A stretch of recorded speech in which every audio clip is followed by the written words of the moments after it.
Okay, I'd like to call the meeting to order. So if we will stand for a moment of silence and the Pledge of Allegiance.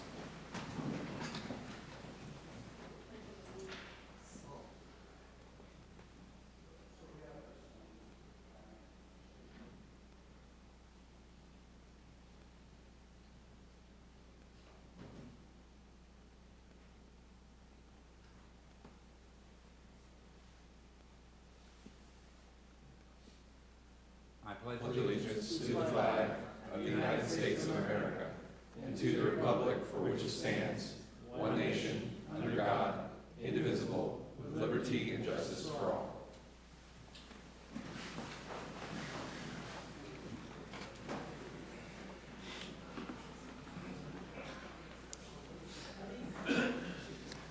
So before we go any further into our meeting today, we have a new member on our board. He's not new, but he's new to the board. And so we'd like to have him sworn in today because he's a special guest at the moment, but soon he won't be special anymore. He'll just be one board member.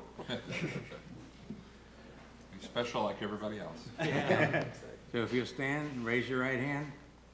I state your name. I, Liam Devine, A citizen of the state of Florida and of the United States of America, a citizen of the state of Florida and the United States of America, and being an officer of Pasco County, and being an officer of Pasco County, do hereby solemnly swear or affirm do solemnly swear or here affirm that I will support the Constitution of the United States that I will support the Constitution of the United States and of the state of Florida. and the state of Florida. So help you God. So Right. help me God. All right, Liam, you know, you're duly appointed to the board here, and we certainly welcome you, having been a staff member here for, I don't know, how many years? 2, 3? 5 years? 5? Time flies. And did a great job at staff. Now you're with the school board, doing a great job, I understand, over there. So for those of you who are in the audience today, Liam Devine, he works with the school board in Land O'Lakes. I guess your office is there, right? Newport Richie. Newport Richie. Okay, so he's been a great member. He's been a staff member here in the zoning, planning and zoning, and they snatched him away over at the school board, and now we got him back every now and then, right? Correct. So welcome. I'm sure every board member here welcomes you. Thank you very much, and I'll try not to do anything too much to embarrass you today. So, Thank you. all right. So let's continue. Can we have the roll call, please? Jamie Girardi, Here. Christopher Poole, Here. John Moody, Here. Matthew Munns, Here. Derek Potlatz, Here. Liam Devine, Here. Chairman Charles Gray. Here. And a proof of publication, please. The items are advertised on the Tampa Bay Times on October 22nd, 2025, November 5th, 2025, November 9th, 2025, and November 26th, 2025, or by affidavit of certified mailings and site postings. All right. Thank you. Do we have any minutes to approve? No. No, huh? Still no. Still no. Okay. So I'd like to welcome everybody here today. We're the Planning Commission, and we're appointed by the Board of County Commissioners, and we meet twice monthly. We serve as the local planning agency, and we hold public hearings and transmit to the Board of County Commissioners our recommendations on comprehensive plan amendments, land development code amendments, rezonings, and conditional use requests. Planning Commission is the final decision-making body for special exceptions, certain appeals, variance requests, and certain alternative standard requests. However, final decisions may be appealed to the Board of County Commissioners. If anyone's in opposition to any land development code amendment, rezoning, conditional use, or any item where the Planning Commission makes a recommendation to the Board of County Commissioners, it'd be important for you to attend the appropriate Board of County Commission meeting. We have those dates available if, for those of you who may be needing that information.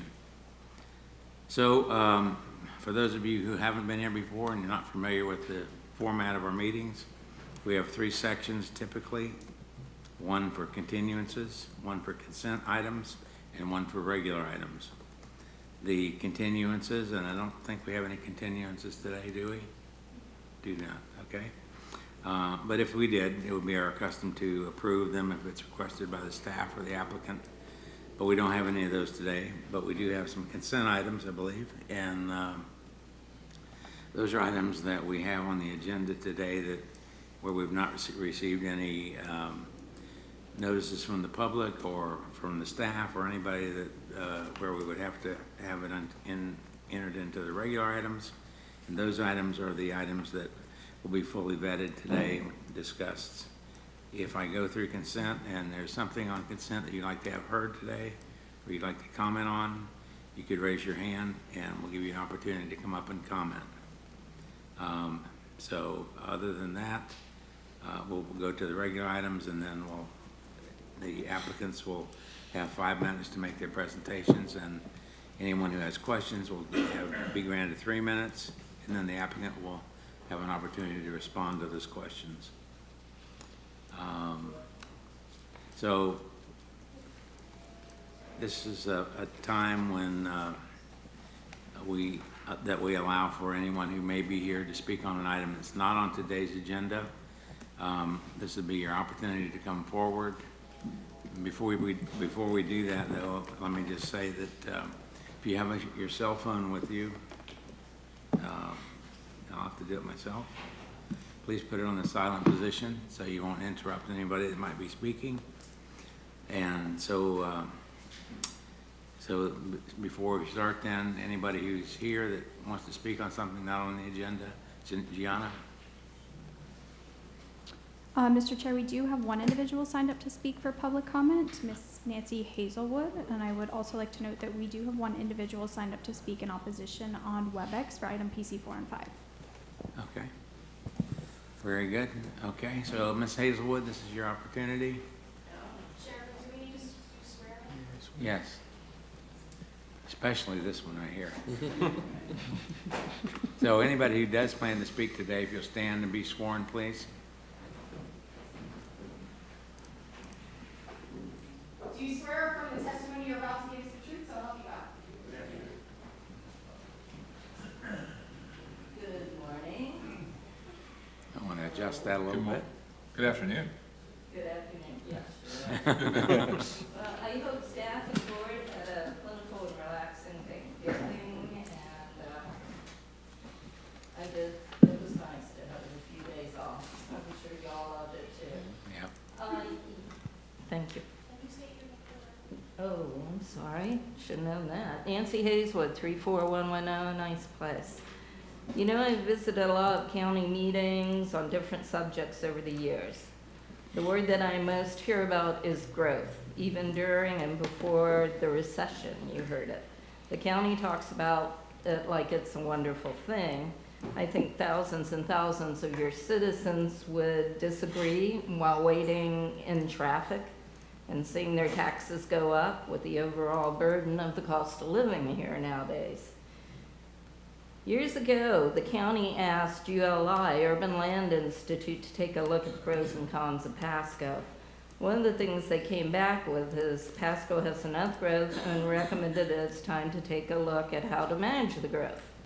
In the past, I have heard staff from Pasco's Management and Budget Office actually tell the commissioners that growth doesn't pay for itself. Isn't it time Pasco took a step back and re-examined the way we grow, find some relief from the burden its citizens are carrying? It seems every time the county builds a new road to relieve traffic, the road is almost immediately overbuilt with high-density developments, and sometimes it's even before the road's finished. There are new groups forming to add to those already in existence right now all over Florida. They want the governments to take a look at the road congestion, the fatalities, how the water supply is coping, how much open space is left. These are just some of their concerns. The everyday citizen in Pasco does not think we are a premier county and would like some relief from the day-to-day grind. In Northeast Rural, it seems like the county is out to destroy the open space and quality of life. Again, a step back is needed to re-examine the rural lifestyle and finish writing the Northeast Protected Areas Ordinance, which was supposed to have been completed in 2008. Thank y'all. Thank you. All right. So if there's anybody that'd like to comment, if not, we'll hear the first application. I'm sorry. You would like to comment? Yes. We can have your name and address, please. Cindy Buckle. You got to do it into the microphone. Okay. Cindy Buckle, 5938 Frontier Drive, Zephyr Hills, Florida. Okay, and you've been sworn? Yes, I have. All right, very good. And I'm here to talk about traffic. Right now, Pasco County has passed over 70 fatalities. The roads are, right now, I actually was late to this meeting because right now there is a development going on County Road 54 and Gateway, which has caused us delays. I have pictures that I can show you on my phone that I just took. It takes us 20 minutes to get out of our residences and to get back in because of the road work that they've been doing for over a month. Not only that, but my car has been damaged by the barrels that they put in the road that they are not putting in evenly. And the other issue I have is the lack of traffic signals. I have witnessed accidents, people trying to turn on a light when the light is getting ready to turn red. I've actually seen people T-boned. I myself was T-boned, and my car was totaled. Thankfully, I was not hurt badly, but I am seeing traffic lights go up at intersections that need turn signals at all 4 of the corners, and I'm seeing 2 or 3. And in these fatalities, right now, Pasco is at 77 fatalities, Pasco County. Pasco County, and I have proof of that, Pasco County is closing in on 3,000 accidents with 2,500 injuries causing hospitalization. That's not counting the motorcycle fatalities because people are not paying attention or not seeing them. So traffic definitely needs to be taken care of, because if you come down State Road 56 to 301 at 3 o'clock in the afternoon, you will sit through 7 different light signals because you're bottlenecking State Road 56 into a 2-lane road that backs up past the Hillsborough County line. These are facts. My husband commutes to Tampa every day, and every day he sits through that many lights. And then you've got the light that you needed to put by the new subdivision and the mobile home park on 301 that backs up traffic from Chansey to that light. So when people are trying to make the left off the State Road 56, they block the intersection on 301 so you can't turn. So traffic is definitely a hazard. You're taking your life into your hands driving in Pasco County. I've been in 3 major accidents, and I commuted to Tampa for 47 years and never gotten an accident. Out here, I've been in 3, and they weren't my fault. All right.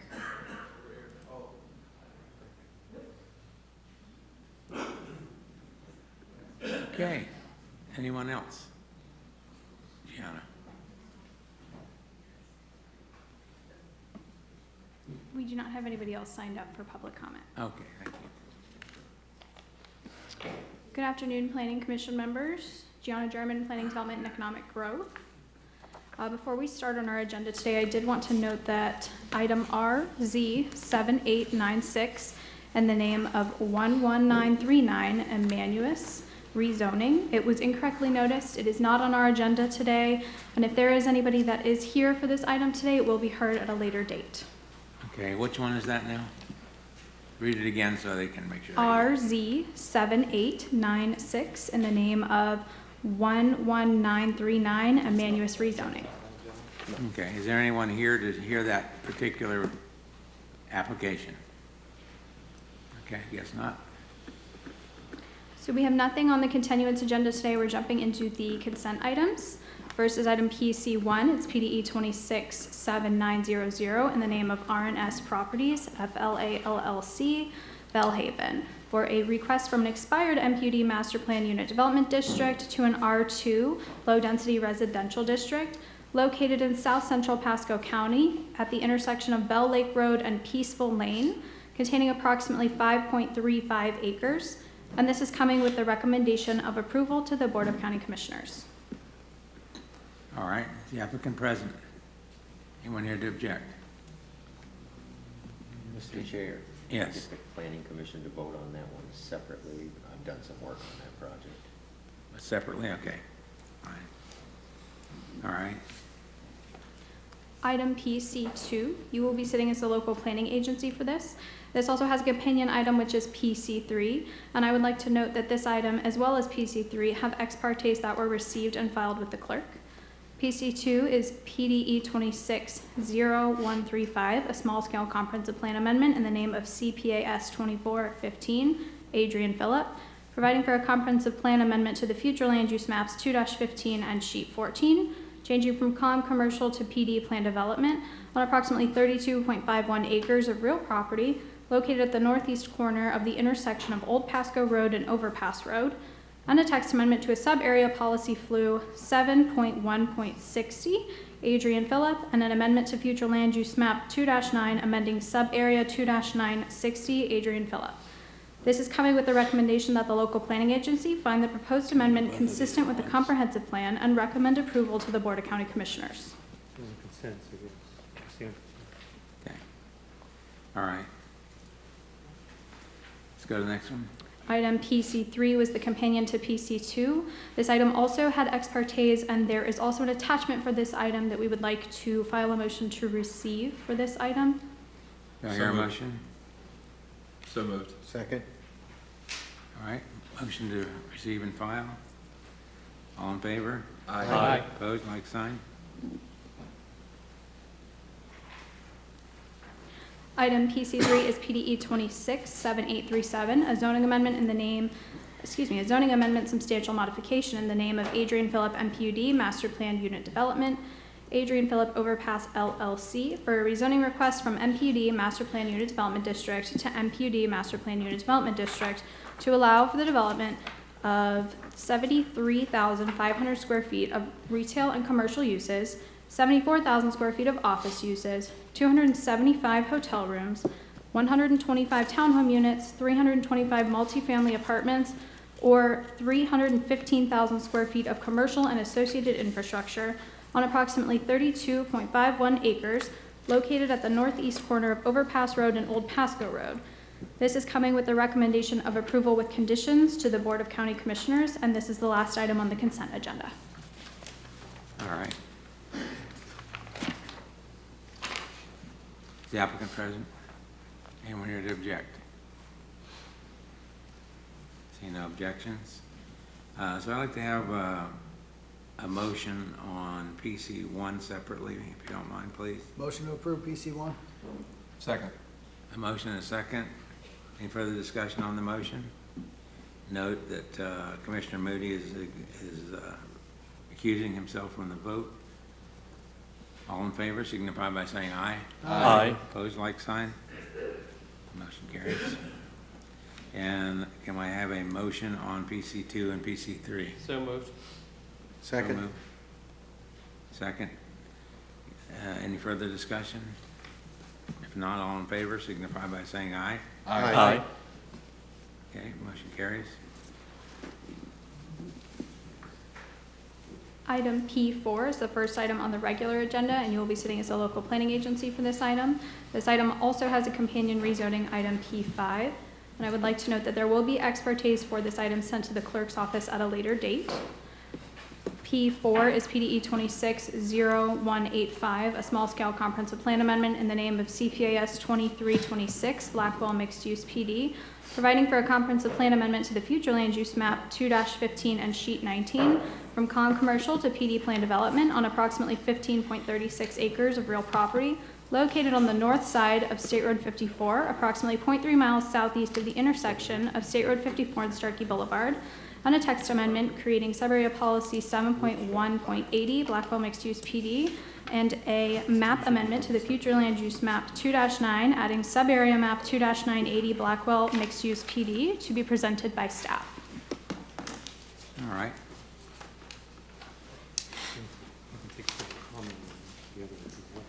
Okay. All right, can you present them too? Okay. Okay. Miss Amy, you want to, can we try to cover 4 and 5 at the same property? Yep, absolutely. We can All do right. them together. So we'll just do them together? Yeah, Okay, thanks. absolutely. Amy Toll with Planning, Development, and Economic Growth.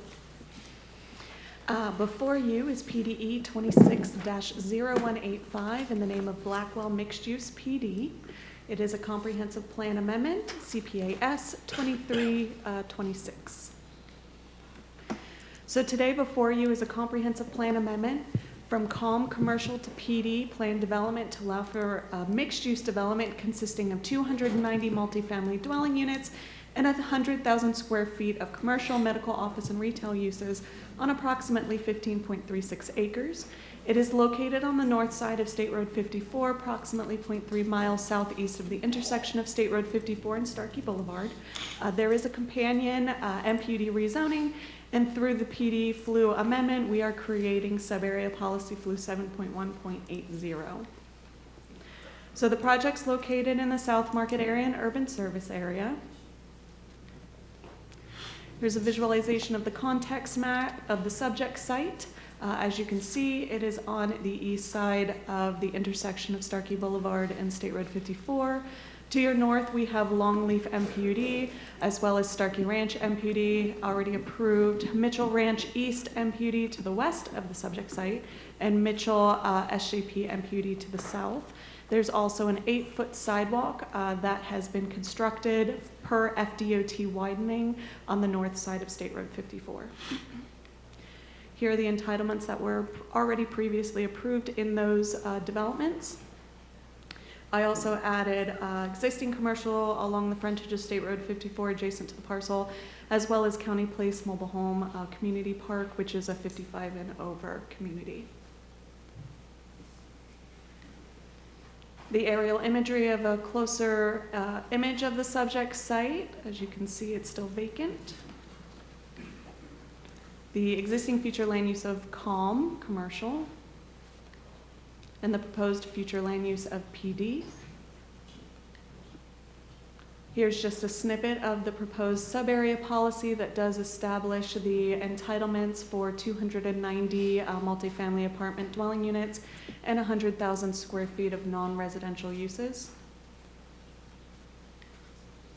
Here's a proposed concept plan for the subject site. The comprehensive plan policies that the proposed amendment is consistent with.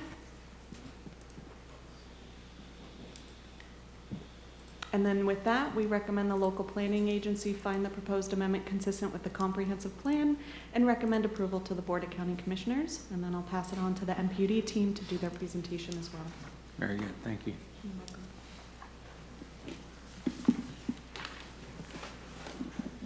Good afternoon, Planning Commission members. Welcome, Liam Devine. This is a deserving promotion. I had the privilege of working with Liam in his prior role. Thank you. With that being said, I'm Kurt Syverson of Planning, Development, and Economic Growth. Longtime listener, first time caller.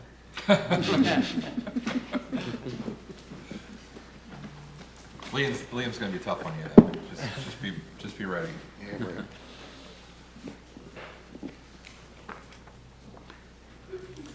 remember, Liam, if you want to speak, you have to raise your hand. Okay. That's how we do it at the school board. So this is the Blackwell multifamily and office complex MPUD, companion item to the comprehensive plan amendment. County location and a quick project overview. Proposed is a rezoning request from an AC agricultural district to an MPUD for the maximum development of 290 multifamily units and 50,000 square feet of non-residential, commercial, medical, professional office uses. We're abutting north of State Road 54 and approximately a third mile east of the 54 and Starkey Boulevard intersection. Here's our subject site, located across from Mitchell SJP and abutting east of Country Place Community. West is a self-storage facility, and north is the Salida development, which is a portion of the Starkey Ranch MPUD. There's our zoning map, currently AC, proposed MPUD. Our future land use is currently COM, the illustrated boundary in pink. Reviewed concurrently and heard before me is the Blackwell PD for 290 multifamily units and 100,000 square feet of non-residential development for consistency of the MPUD. This provides a more predictable development than the COM-FLU would have. So in our context map, to visually orient yourself, the before mentioned neighbors, south, SJP, we can see the trail segment and the Duke easement, which connects later to the Starkey Ranch, along Starkey Boulevard, excuse me. All right, moving to our master plan. The proposed master plan illustrates a compact pointing forward design with an extensive pedestrian facility, meaning non-residential users, residents, and the public can safely circulate internally and externally of the property along 54 throughout the site and to a northern pedestrian connection to Salavita community. The design of the central corridor with angled parking, park space, mobility from non-residential users to the residential element, and the amenitization of the stormwater ponds by mini parks, linear parks, and walking paths. The pedestrian network here provides safe access to Longleaf Elementary School, Starkey District Park, Starkey Ranch Library, and the Starkey Ranch K-8 school along the sidewalks of Lake Blanche Road, which a northern connection will be made to. So with that, on 54, the volume of State Road 54 is not lost on PDE nor the applicant, and the development of the Blackwell multifamily and office complex MPD has been conditioned that the proportional share of the signal at the access of the Blackwell project here, correlating with the Mitchell SJP neighbor of the south, needs to be tied to the first phase of development. This improvement is not mobility fee creditable. The live local provision was voluntarily accepted by conditions 47 and 48. And for conversation of buffering, along 54, is that my timer? That's the fire alarm. Along 54, we have a D-type buffer. East and west of the project has an extensive existing tree canopy that the applicant intends to use for their buffering requirement, east and west. And north, they have a B-type buffer with pedestrian facilities connecting into Salavita. There is a variation request with this application as to not provide vehicular connections to the existing pond and wetland system north of the site, and west of the site was made infeasible by the existing orientation of the storage facility. Immediately abutting west is a little service road for the storage center, be unable to absorb any traffic by the residential users or the non-residential users. Additionally, we would prefer that they maintain a uniform traffic pattern at the signalization of the project. We recommend approval of the rezoning request, subject to the conditions approval to Board of County Commissioners. All right. Thank you. Great, thank you. Any questions? All right, if not, I had one question though. Yes, Was sir. there a specific reason, I don't know if this is for you or for Amy, but how come there's 100,000 square feet of office retail use in the comp plan and only 50,000 square foot in the zoning? So the Yes, please. comprehensive plan amendments sometimes over entitles for the sake of enabling a substantial modification to the NPD. If they come in later and request an entitlement bump in their non-residential development to the NPD, it would need to be enabled by their future land use. Okay, but the transportation needs assessment doesn't need to Sure. reflect the higher entitlements in the comp plan? So with Amy Toll Planning and Development, so with the comprehensive plan, the existing COM flu at a 3.0 FAR generates a little over 1 million square feet. So the current proposal of 100,000 is well under what can currently, or what's currently allowed. So timing or a needs Okay. assessment is not Gotcha. necessary. Great. Thank you very much, Amy. Amy, quick question. When I'm looking at the zoning map, to both the east and the west, the commercial is all C2. Is there a reason the commercial's being limited to C1 commercial in this project? The applicant pursued C1 and professional office by their own accord. Okay. Is there any proposed changes to median cuts for 54 for this, or are the median cuts going to be as existing? Well, I can go ahead and add in here, right, only because I was involved with the property across the street on the St. John's properties on the Mitchell Ranch. And I did have a question. I think they mentioned the signal, they're going to be responsible for their proportionate share of the Right. signal. And in my Just not opinion, when seeing things all like this that. come through, I think it would be helpful for us up here if we can see the adjacent MPDs and how everything works together. Because there's quite a bit of work on 54 that St. John's is handling. I think that would help paint a clearer picture with what's going on across the street, so. Yeah, I There just is a didn't see it median on the opening, there's concept gonna be a plan, so signal. that's why I was wondering. Yeah, To answer your question. all right, good. Asked and answered, I believe, okay? I have a question, and for staff or for Liam, maybe first question to Liam. What school is this, will these residents be zoned for Longleaf or Starkey K through 8? Starkey K through 8 Okay, thank you. for elementary and middle. Thank you. Pretty good, Liam. Thanks. You passed your first I one. think he teed that one up. That was a softball question. I do have a question on your buffer to the east. I know you said it was a type B and that they would be using existing vegetation to meet that requirement because there is a requirement for a visual buffer. So what would they be proposing for areas that have a gap?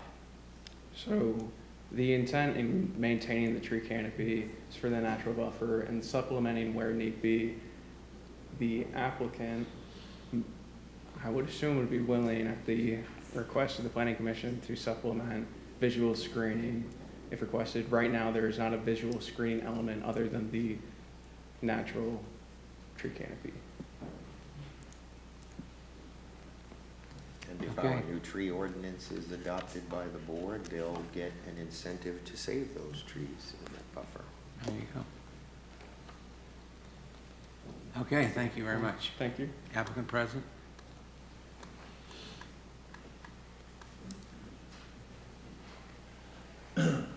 Steve Booth, 3030 Starkey Boulevard in Trinity, representing the applicant.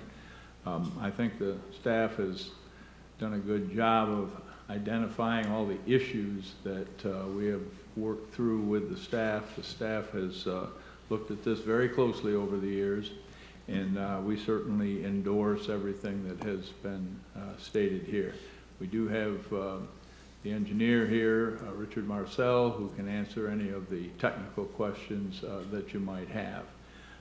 With that being said, I would just ask for your approvals. Thank you. All right, thank you very much. All right, was there anybody else here to speak on this particular topic? I don't see anyone. We Nobody did not else? have anybody signed up to speak on this item, All right, Mr. great. Chair. All right, do I hear a motion then? There's no objection. I apologize, Mr. Chair. We do have somebody signed up online to speak on this item. Jeff Wilson. Okay. Mr. Wilson, are you present?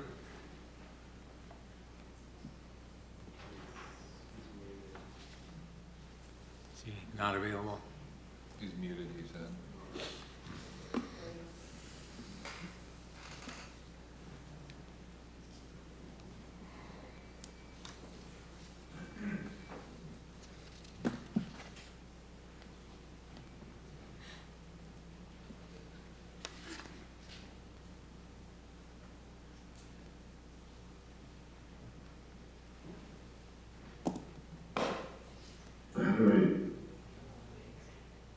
Yes, Hello, do you hear me?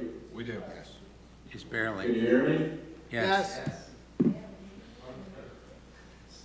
My name is Jeff Wilson. Mr. Wilson, have you been sworn?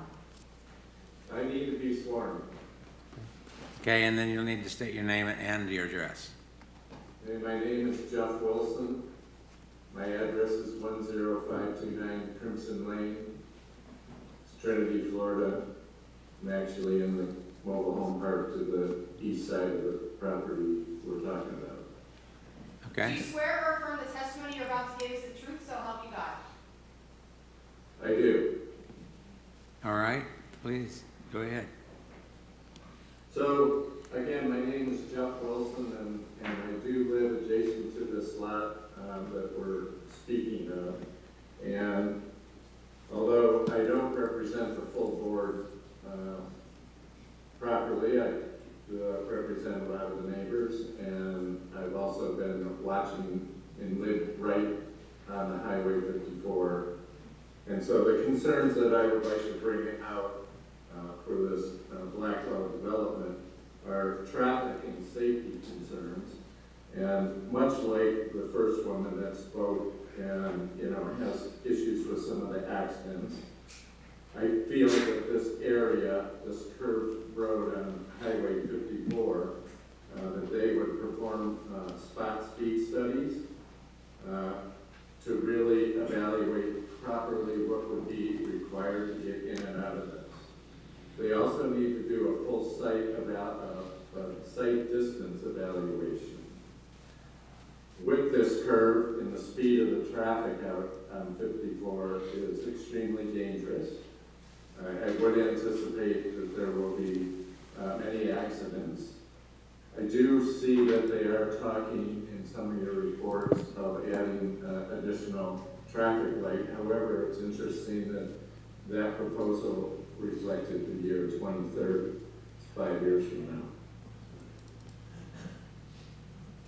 The impact that also needs to be updated with the traffic and volume is that of the Starkey Saletta development, which includes up to 490 plus dwellings. 170 plus are homes, and the others would be an apartment living. The proposal here at Blackwell has got 6 buildings, as I've seen, 4 level, quite impact with number of people.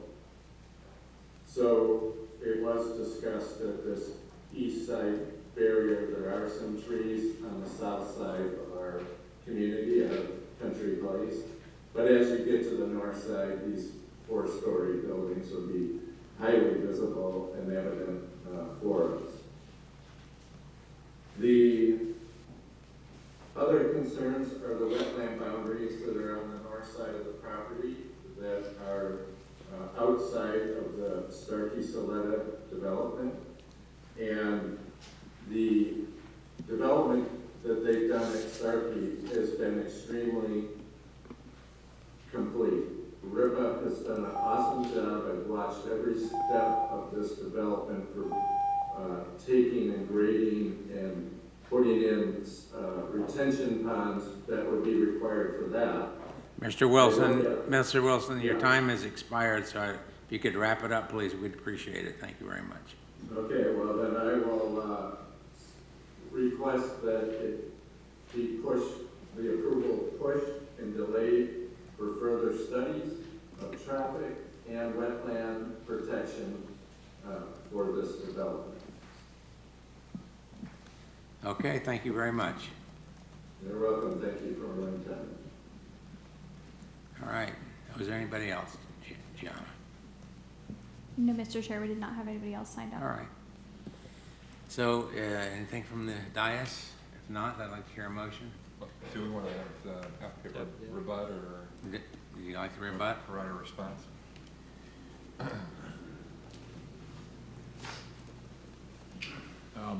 We would make the engineer available in reference to either of those questions if you would like to speak to them.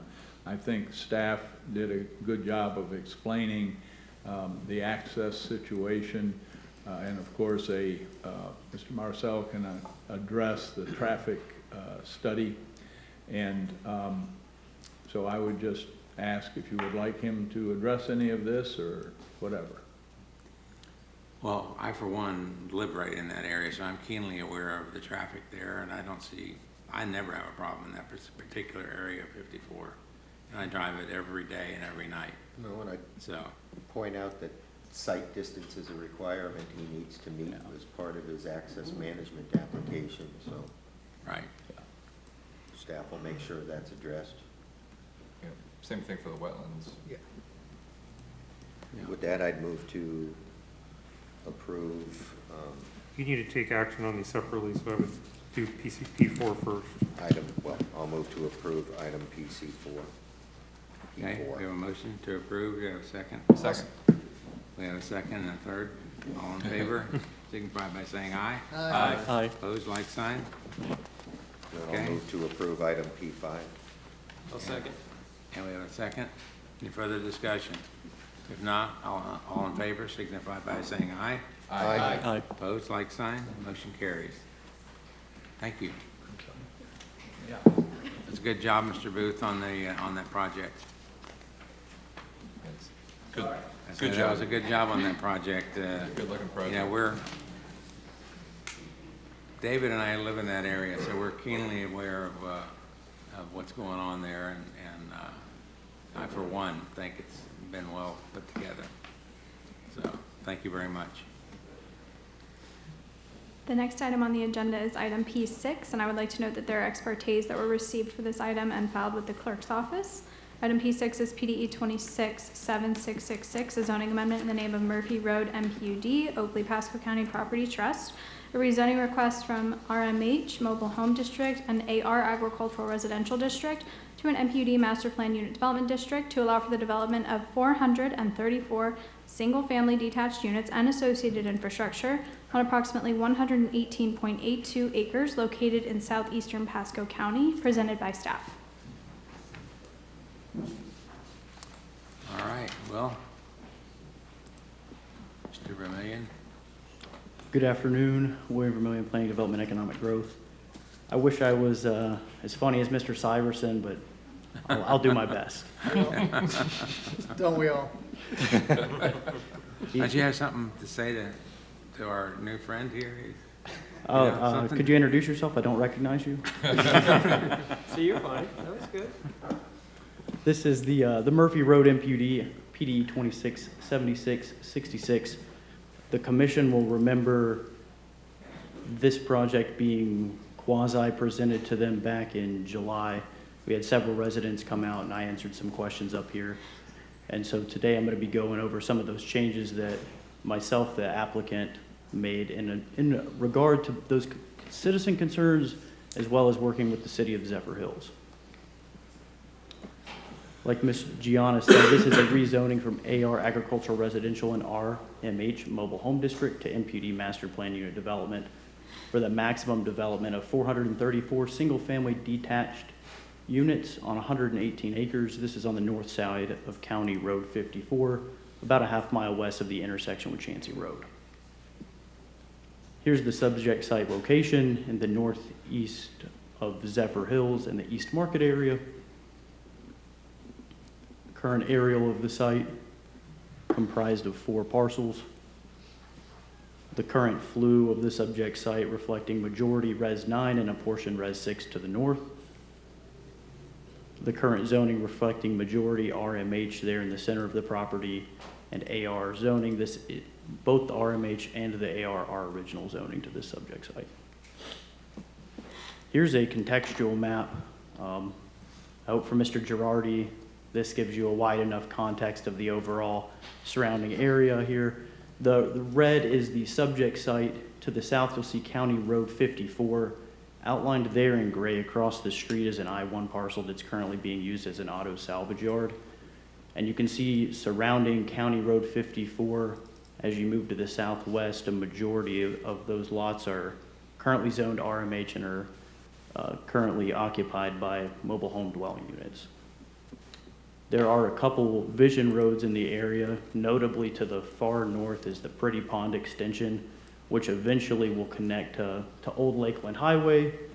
And as you move south, that yellow line there, as you move from Pretty Pond south to County Road 54, that is Chinkin Road. That is not a vision road. It's a current substandard road, but I wanted to highlight it in yellow that there is existing north-south that's being used as a residential road. And then as we move east to west across the screen that bifurcates the property, that is the Daughtry Road extension, which eventually will come across the CSX rail line there in gray out to Old Lakeland Highway. So some changes have been made since that July 10th hearing.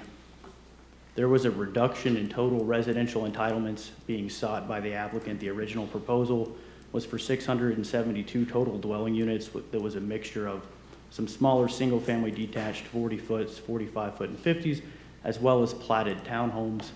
The request now is for a total of 434 single-family detached lots with an increased minimum lot size to 55 feet, as well as increased landscaping buffers above what the land development code would have required. And I will show those on the next slide after this. So this is the new master plan here. You can see the open space delineated in green. Another thing that the applicant did in working to try to ameliorate some of the citizen concerns was moving the amenity center there in the center that it's in purple away from the existing residential areas to keep some of the more high traffic areas away from the property's edge. You can see the two access points, one of which is the existing Murphy Road, which is actually county right-of-way, which will be built running north-south, as well as the secondary access point as you move a little further to the east off of County Road 54.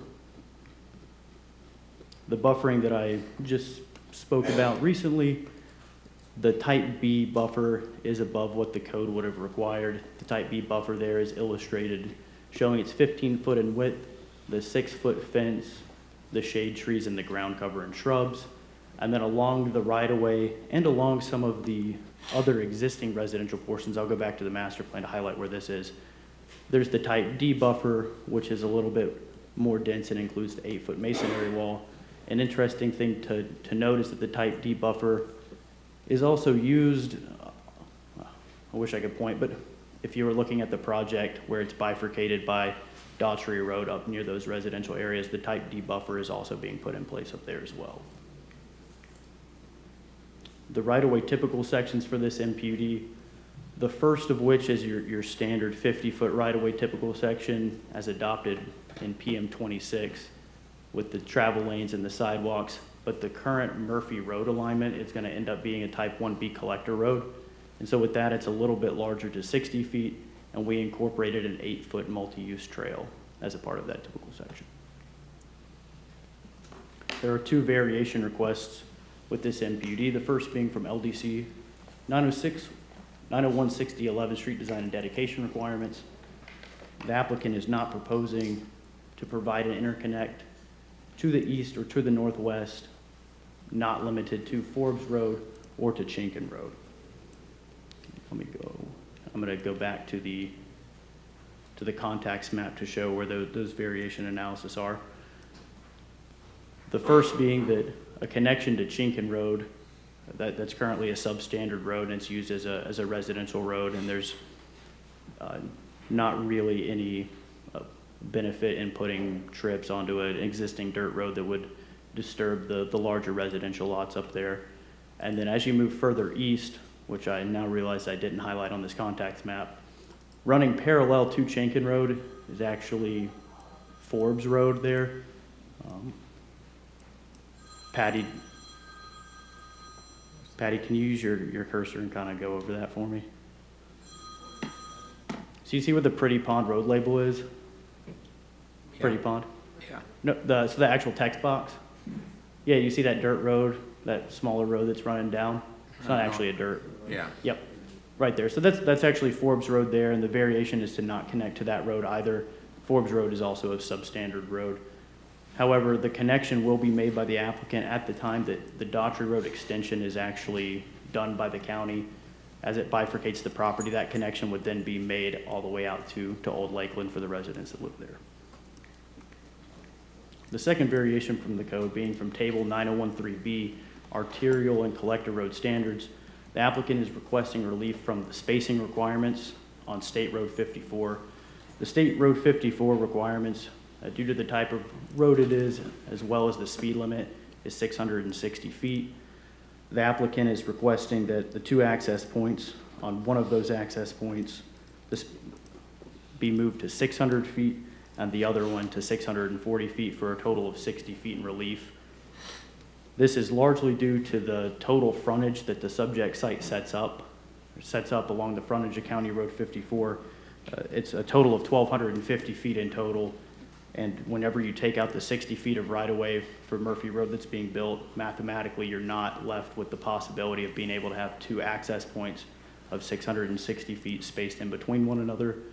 And with the turn lanes and access management improvements that the applicant is doing, this would not affect the capacity and travel times or the number or severity of accidents.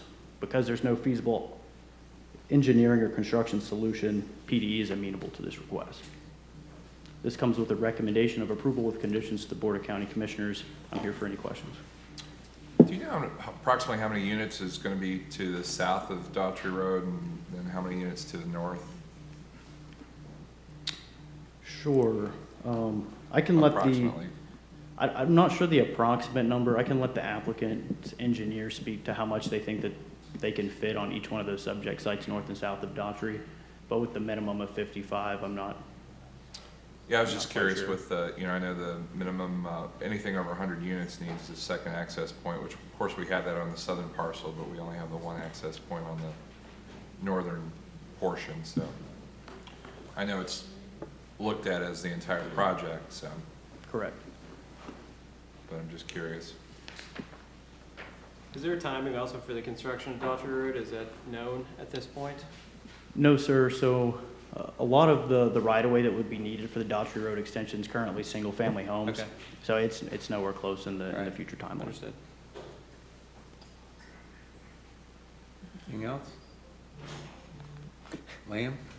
I can, from school impact analysis, I know there was a reduction in units, so I'm just going to update some of those numbers that were provided from the school impact analysis that's attached in the agenda packet. So 434 single-family dwelling units would generate about 80 elementary students, 35 middle school students, and 53 high school students.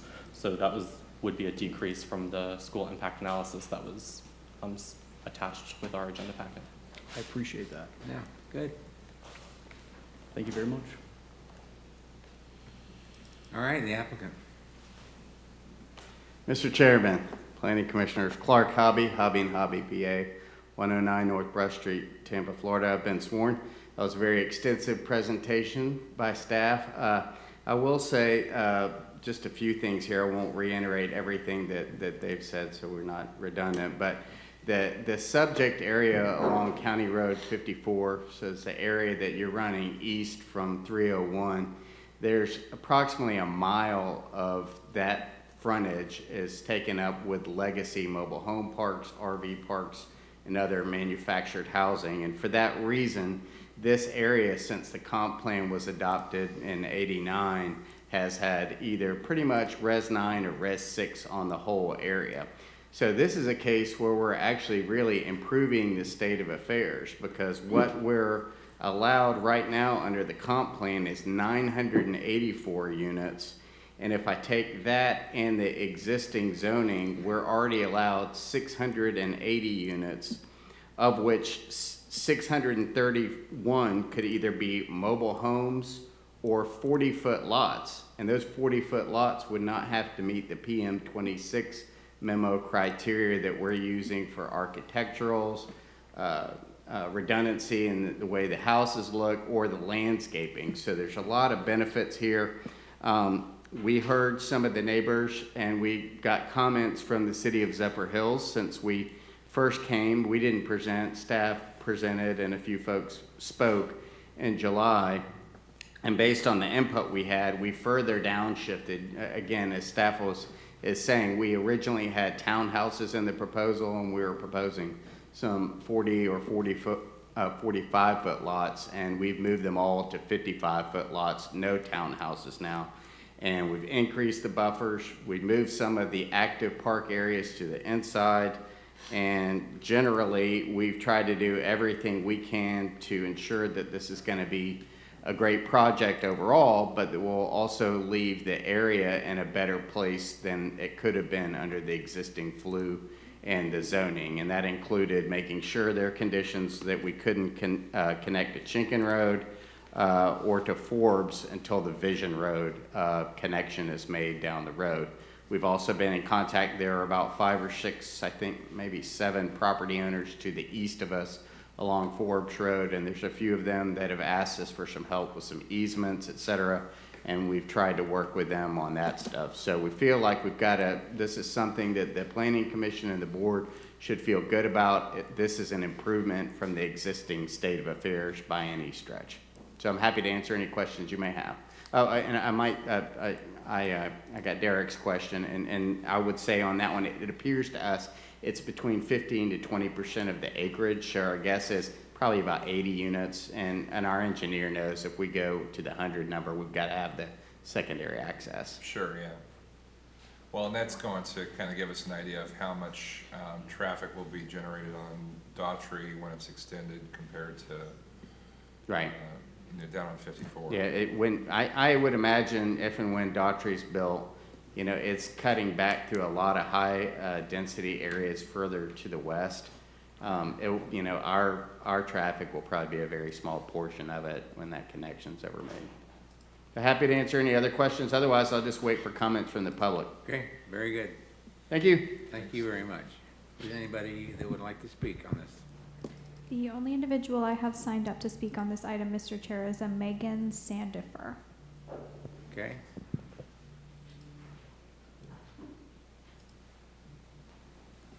So Megan, if you could just state your full name and address, and you've been sworn? Yes. Okay, great.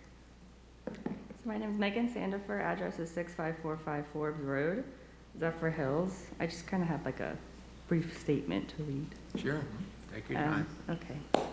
So hello, thank you. I just want to express my concern for the rezoning and building of this new development on this land.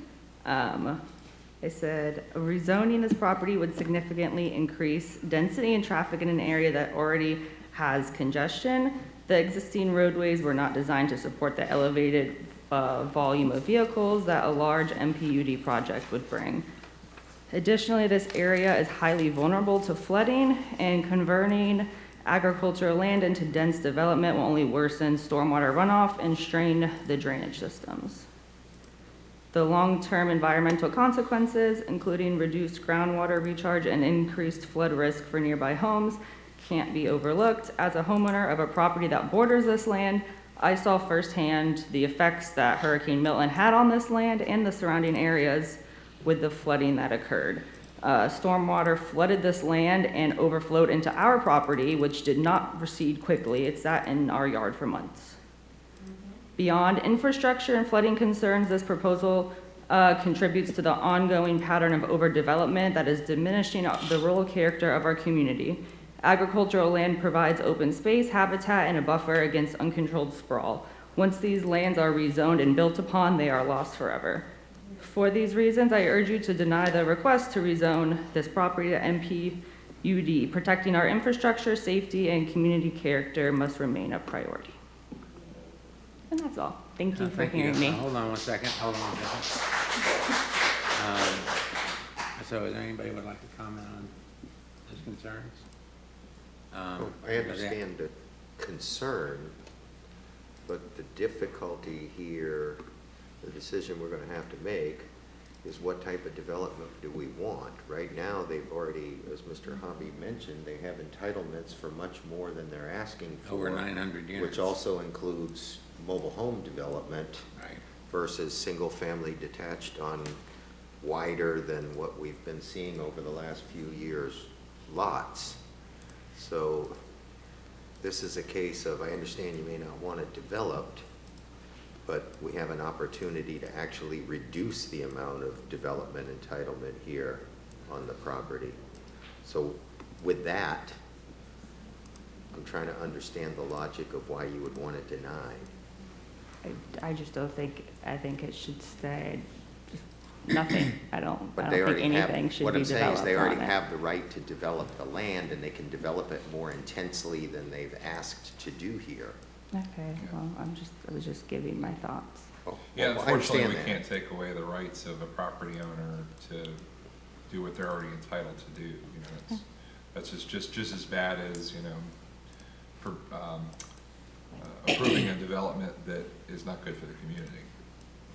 But Balance those rights. what is important also is that the fact that you did have the opportunity to come up here and make us aware, because there may be things that we weren't aware of that you could bring to light. So, yeah, I applaud you for coming up and giving us your opinion. I think you did a great job. Thank you. And, but what we want you to understand is that what we're trying to do is improve the situation. Some things we can't just tell somebody they can't use their land.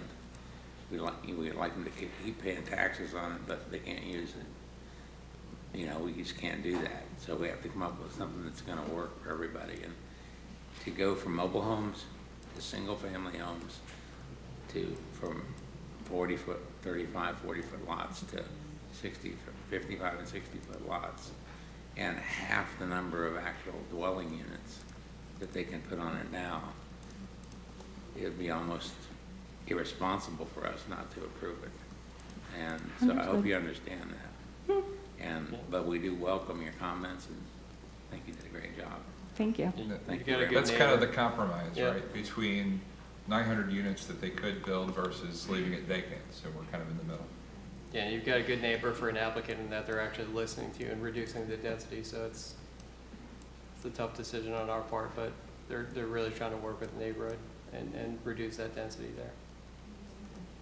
All right, thank you very much. So is anybody else signed up to speak? I have no other individuals signed up to speak, Mr. Chair. Okay, but if you'd like to comment, please feel free to come forward.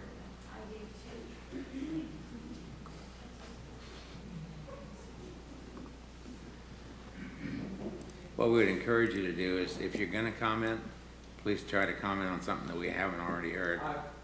I'm going to comment. Yeah, come on up, come on up. Come on up. Just give us your name and address. Right. And you've been sworn, sir?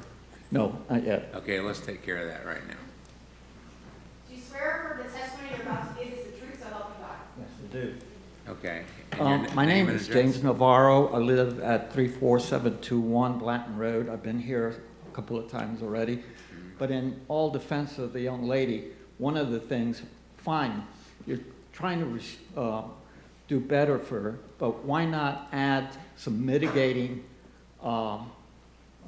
requirements to eliminate or at least reduce the amount of flooding in that area that this project might bring on?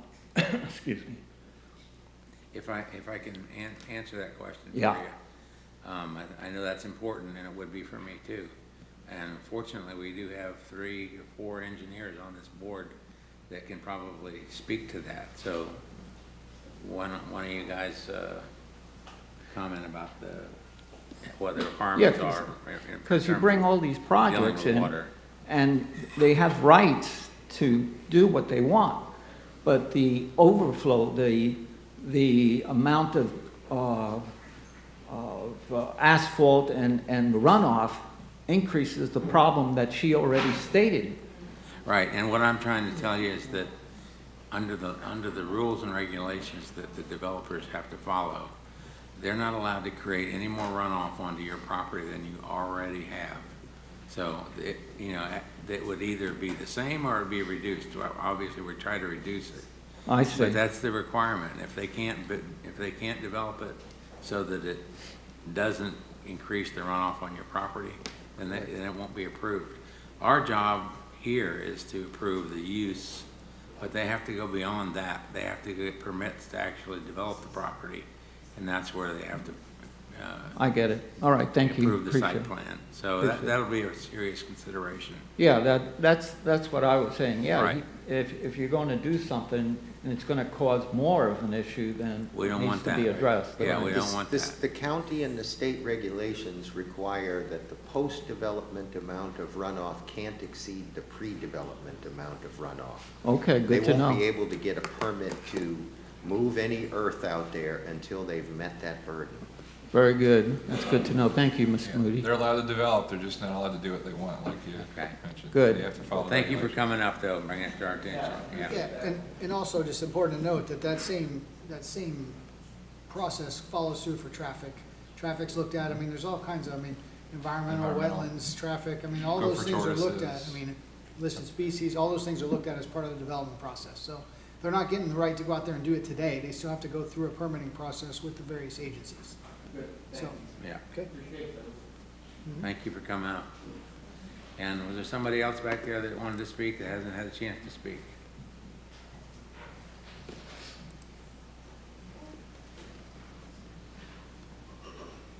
Need my name again?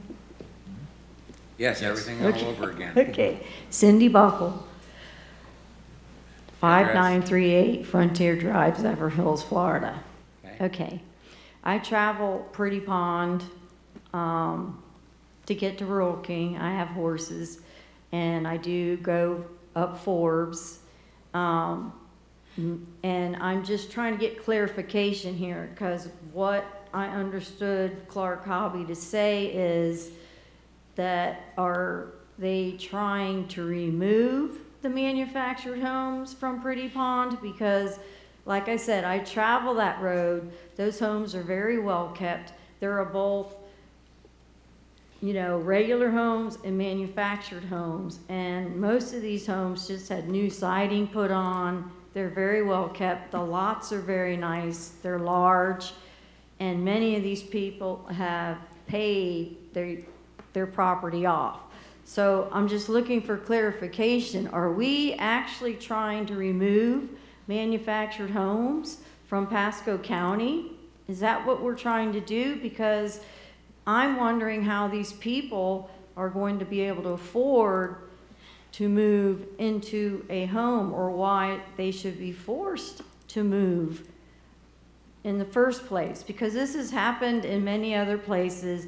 Walmart, for instance, had the little mobile home park where the car wash, the storage places, and all of that, everything that was built, those people were given $1,400 a piece, and I don't know where they went. But I've seen this over and over again, where small mobile home parks are disappearing.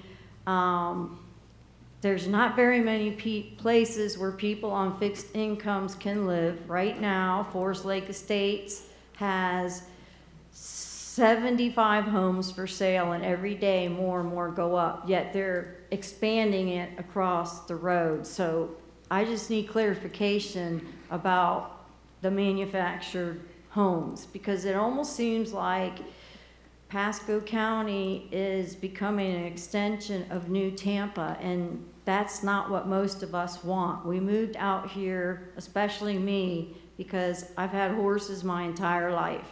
And right now, I am a quarter of a mile from the Polk County line. That's how far out we've had to move. And with the new thing that's going on, the little bit of rain we got, Gateway was completely flooded all the way across, even with the retention ponds already in the new development. So I am concerned about runoff. And I do have pictures. I have pictures I took on my phone as I waited 20 minutes to get out to be able to make it to this meeting on time today. All right, thank you. Now, when the applicant comes back up to answer some of your questions, Okay. I think you'll get adequate responses on those. Okay. Thank you very much. Was there anyone else that didn't get a chance to speak? Yes, sir. Come forward.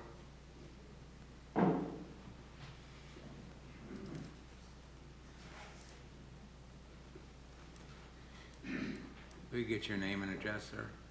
I'm Dennis Macer, former school teacher, Brooksville, Florida. And have you been sworn? 39800 County Road 54. Do you swear affirm the testimony you're about to give is the truth, so help you God? County Road 54, where I'm at, there was 300 cars on the road because of last year's hurricane. The people couldn't get into their own property because of flooding. That's across the street from this proposed property. The flooding is extensive. I'm a 55 park owner. Presently, the railroad tracks that goes north and south, it'll back up to 23rd Street. You can't get any emergency vehicles, fire department, the roads are congested. It doesn't mean they can't develop, but presently we do not have accessibility to our own properties. People don't understand that. Maybe they put a 4-lane road. What are you going to do with the railroad? The railroad runs 24/7. It doesn't just take a break and let the traffic through. You're going to put an overpass so the people that are at the other park that's out further, what is the name of the park? Forest Lake Estates. They're on that same road. They're blocked with traffic. I came here as a school teacher in the year '69. Spring Hill wasn't really here, and I thought this was a great place to live. I'm sadly disappointed. I'm in the process of removing all of my properties from here because it is too congested. My wife can't handle the driving. We have family in Palm Harbor. I understand Palm Harbor, but I don't understand where we're at. We're on the eastern side of this county. It's totally, for us, congested. Now, the other thing is, our area is retirement area. Sundance, the other park, what's the other one across the street? I'm sorry, you're going to have to speak into the microphone. Hillside, them are all 55 plus. So all of a sudden, we're going to build for all ages, school age children. I'm a former school teacher again, I'm saying. All of a sudden, now we're going to have children on the side of the street. I know what goes on in schools, I've been there. So all of a sudden, we're going to go from, 55 plus to all age parks. It changes the dynamics, it changes the age group of people, just like if you go into Zephyr Hills with the 4-story apartments. You're not seeing retirees. My retirees are saying they're tired of this. Do you rather have all these school-age children, which require schools? Retired people do not have children going to school here unless they're taking care of their grandkids. So when we've made this transition, we've made our total economy upside down, meaning, we got to have a new school, new school, new school. Gotcha, folks. I'm really sad, though, that this has come to this conclusion because it's overbuilt. My suggestion is turn it into a 55-plus park. I wouldn't have the opposition. Plus, find a way to deal with the water and traffic because it flooded out the neighbor. They had 200 cars on the side of the road. That's not a very good PR for this county. All right, thank you. Anyone else that we haven't heard? If the applicant would like to come and then respond.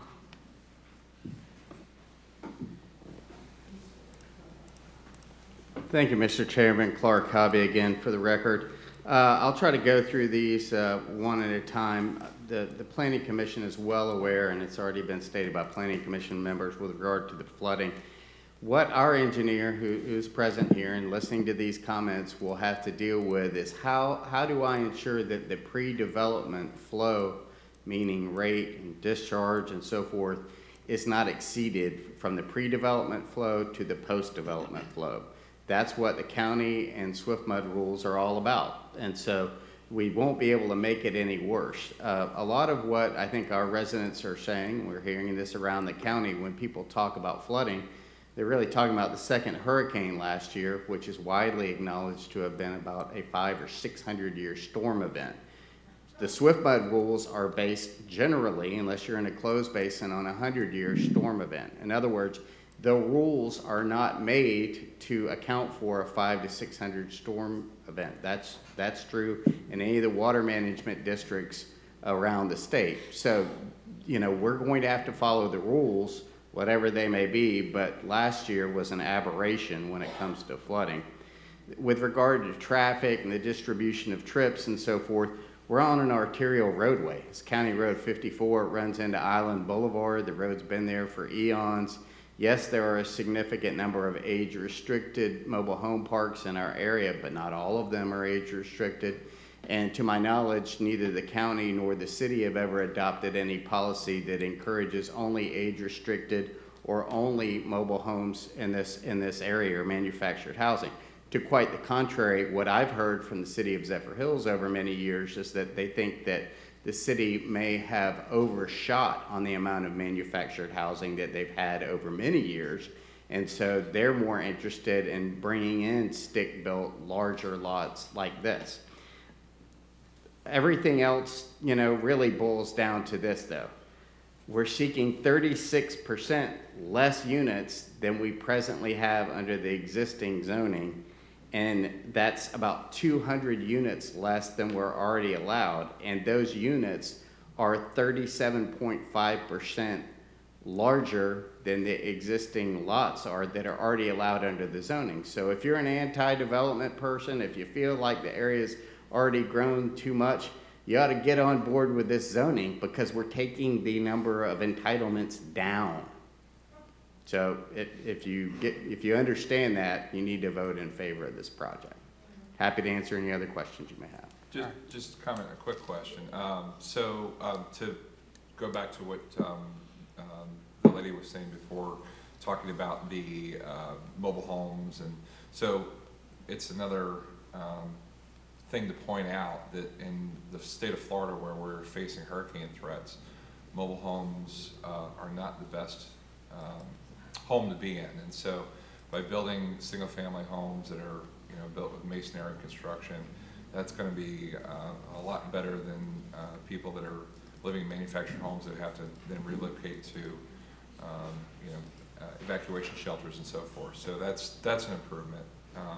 But did you want to speak, we talked a little bit about before about potable water and what the potable water situation is, right? Because I know that's kind of limited. Yeah, and I should say this for our neighbors' benefit also, so that they may or may not be aware that the city of Zephyr Hills has had a moratorium on new substantial residential projects for a couple of years now.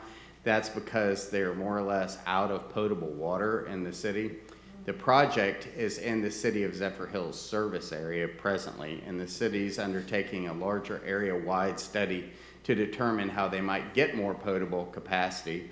But as it stands right now, until the city has more capacity, this project can't be developed, and it may be some period of time before anything's done before that is to occur. And the conditions are set up to say that we've got to, prior to our first site plan approval, we have to get essentially a commitment letter from Zephyr Hills that says they have the capacity to serve. Failing that, the only other option is if the city were to just throw up its hands and say we're never going to provide any more potable capacity in the city, we could then, if the county wanted to, consider extending county facilities to the area, but they are quite a long ways away, and I don't anticipate that ever happening. And just for the Planning Commission's benefit, 3 of the things that the city is considering on its service existing and future potable demands, one would be looking at additional wells that may be out of the constrained basin, the northern Tampa Bay area that the city of Zephyr Hills is in. So they may want to get into the Withlacoochee Basin and then basically create a smaller well field and run pipes down that way. They're looking at other connections, maybe even with the Dade City Business Park, which is a very long pipeline that would have to be run. And then thirdly, the city and the county have talked about, you know, potentially creating an interconnection between some of the county facilities on Island Boulevard with the city and doing a bulk service operation, which the county already has done in West Pasco with the city of Port Richey for many years. So I don't know where the city will land on it, and the project's not going to be developed for this community until that's solved. I don't know when that will be. Could you just speak to one more thing, because I'm not as familiar with that area as you are. The issue with the railroad, is that an ongoing problem? Is that a new problem? You know, I think the folks who are speaking, and Mrs. Buckle, she lives on the west side of the railroad. We're on the east side, and so I don't perceive that there's a major problem because there's a grid network in Zephyr Hills. I think they're dealing with it primarily to the west, and some of what Ms. Buckle is speaking of, there's another project that I was involved in that's in the middle of construction right now, and I think what you're hearing from her is some of the maintenance of traffic headache that's occurring right by their neighborhood. But I'm not aware, and I don't believe our transportation engineers heard anything from the county that there's a persistent issue on County Road 54. They're probably short-term operational issues with related to the railroad being used, but it's about, I think we all know, none of the railroad, the usage compared to like when I was a child compared to now is so much lower. They just don't run anywhere near as many trains as they used to on the CSX lines. And there's no effort on the part to get people out of their mobile homes. Is that what you're saying? I've never heard that. I think what I was trying to say was, I mean, the city, you know, and then we're really in the city's sphere of influence over here. The city for sure is not trying to get people out of mobile homes. The city has a huge population base with people in mobile homes. So they're certainly not going to come out and try to force their own residents out of the area. What we are hearing, again, and this is going back many years, and I'm not speaking to the existing city manager in Zephyr Hills or anything like that, but Dade City adopted an ordinance, I believe in the early 50s, that prohibited mobile homes. And what my dad always told me was that the mobile home folks and the snowbirds all immediately went to Zephyr Hills. And so from the 50s through maybe the late 80s, there was an incredible growth of mobile homes in the city of Zephyr Hills and around Zephyr Hills. And I think the city staff and council members from over many years have told my father and me that, you know, the city has felt like they've gotten out of a normal healthy mix and had too much manufactured housing compared to, you know, stick-built housing, as Mr. Pontlets was talking about. That's all I was referring to, but nobody's suggesting up on Pretty Pond, which by the way is about a mile away from this site, that anybody would have to convert from manufactured housing or change their way of life. Well, I just wanted to clarify that, and I knew that, but I wanted to hear from you. Right. And so clarify for everybody. And, are there any more questions or concerns from anybody up here? Thank you very much, Commissioners. Thank you. All right. Well, if not, I hear a motion. Motion to approve P6. Second. Have a motion and a second. Any further discussion of the motion? All in favor, signify by saying aye. Aye. Aye. Opposed, like sign. Okay, motion carries. Item P7, you will be sitting as the local planning agency, and this item also has a companion MPUD, item P8. P7 is a comprehensive plan amendment in the name of CPA 2502 North Pasco Resort, providing for a comprehensive plan text amendment to sub-area policy flu 7.1.63 North Pasco Resort, to be presented by staff. Okay.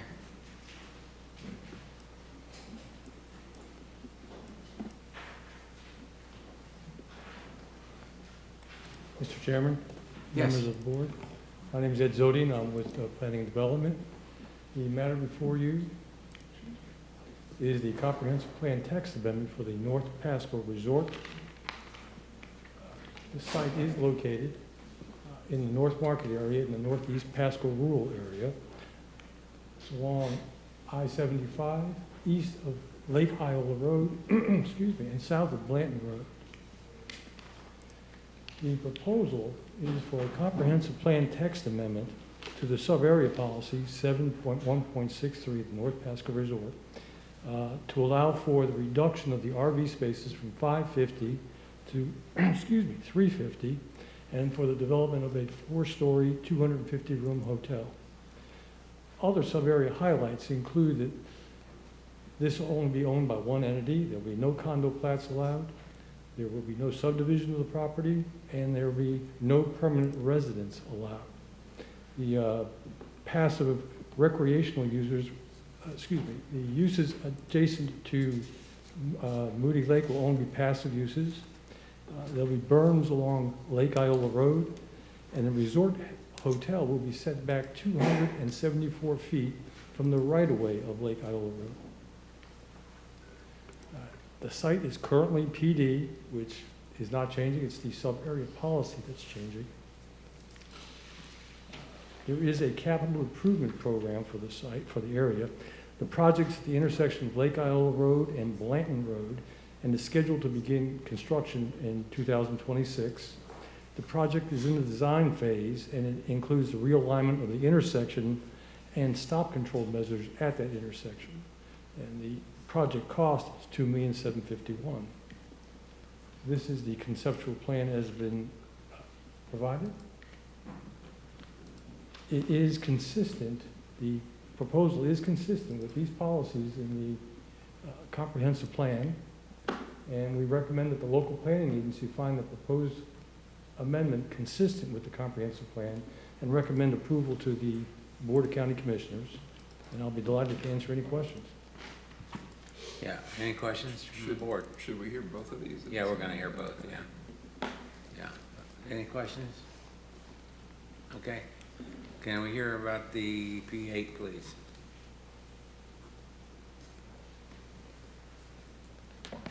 Afternoon, Planning Commission members. I don't have another joke. No? But I've been You had all this time to come up with one. I'm told the man who sold me this suit has a great sense of humor. That's right. He does. So this is the companion item. This is the substantial modification to the North Pasco Resort MPUD. It was formerly the North Pasco RV Resort, but as we're dropping off 200 RV spaces, we lost that from the title entirely. Mm-hmm. Here we are in the county. So the proposal here is to introduce the resort hotel as an allowable use, entitling it by 250 rooms and decreasing RV spaces from 550 to 350, as well as amending the name from North Pasco RV Resort to North Pasco Resort and Beauty. Here's our site. We're north of I-75 and east of Lake Iola Road. The site maintains their PD flu. The companion comprehensive plan amendment heard prior to me proposes the amendment to the sub-area, reduction of the RV entitlements from 550 to 350, and allowance of the 4-story, 250-room hotel. I'm sorry, I skipped over the zoning map. It maintains the MPUD zoning, and here's our flu map depicting the PD. Here's our context map. The surrounding built environment is primarily characterized by residential development, and within a 1-mile radius of the site, MPUDs sparingly define the area. However, Evans County Line 80 MPUD is about a mile north for 300 townhomes or condos, 100,000 square feet of commercial, and 1.5 million square feet of light industrial. Here's our MPUD master plan, which, other than the change of entitlement, hasn't changed much since the 2022 approval. The most pertinent information of this substantial modification will be illustrated here in our binding conceptual plan. The reduction of RV spaces and concentration of density in 250 room hotel, focuses on pedestrian recreation and mobility. Since the 2022 approval, there's been heightened areas of recreation, a necessity here in Pasco County to facilitate a healthy live, work, play balance and an active lifestyle while maintaining character of the area.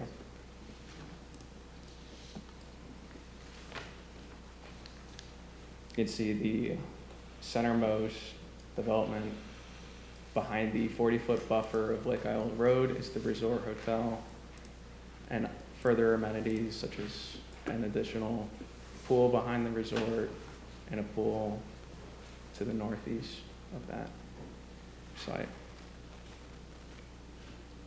So the corridor buffering from the 2022 approval remains the same.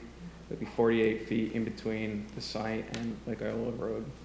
North and south are landscape line.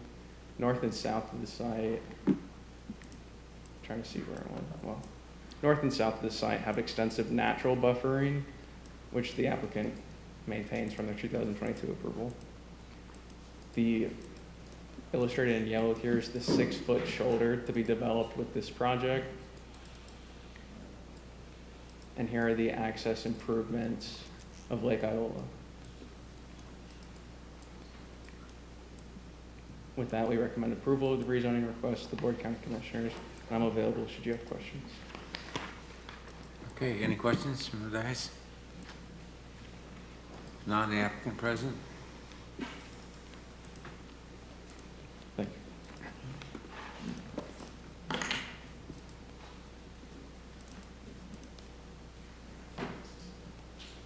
Good afternoon. Afternoon. Happy almost Christmas. Barbara Wilhite, 6327 Graham Boulevard, Newport Richie 34652. And Patty is going to grab my very basic PowerPoint. Okay.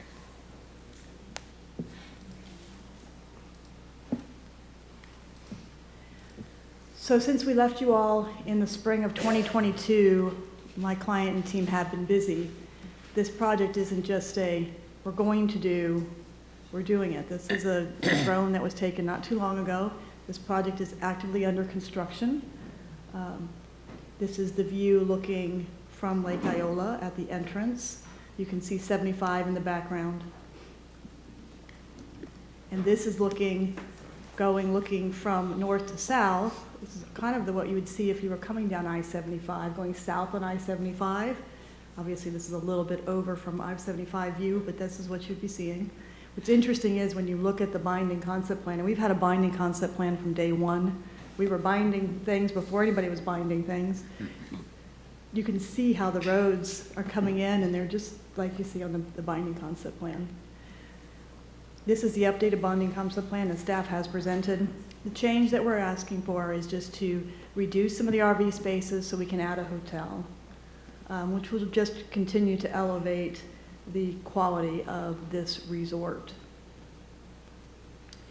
The paperwork that I have for this project is like no other. All the plans, all the details, all the exceeding the code. Just to run through, Kurt did show you the quarter buffer along Lake Iola. Lake Iola is a scenic road, so we had this exceeds the code. What's interesting about Northeast Pasco is that there's a land development code for Northeast Pasco, but it applies to residential development. This is not residential development, but what I did was we looked at each of these elements in the land development code. And we did this last time, this is not new. We looked at each of the elements of the intent of the land development code for the rural area that only applies to residential development, and we took those concepts and created something for a non-residential project that exceeds what's required of a residential project. We have a master landscape plan for this resort. Now it's a resort. Overall, as well as plant materials, as well as every RV space has its own landscape plan. Nothing like this anywhere else. I think you all will be really proud when you see this developed in your county.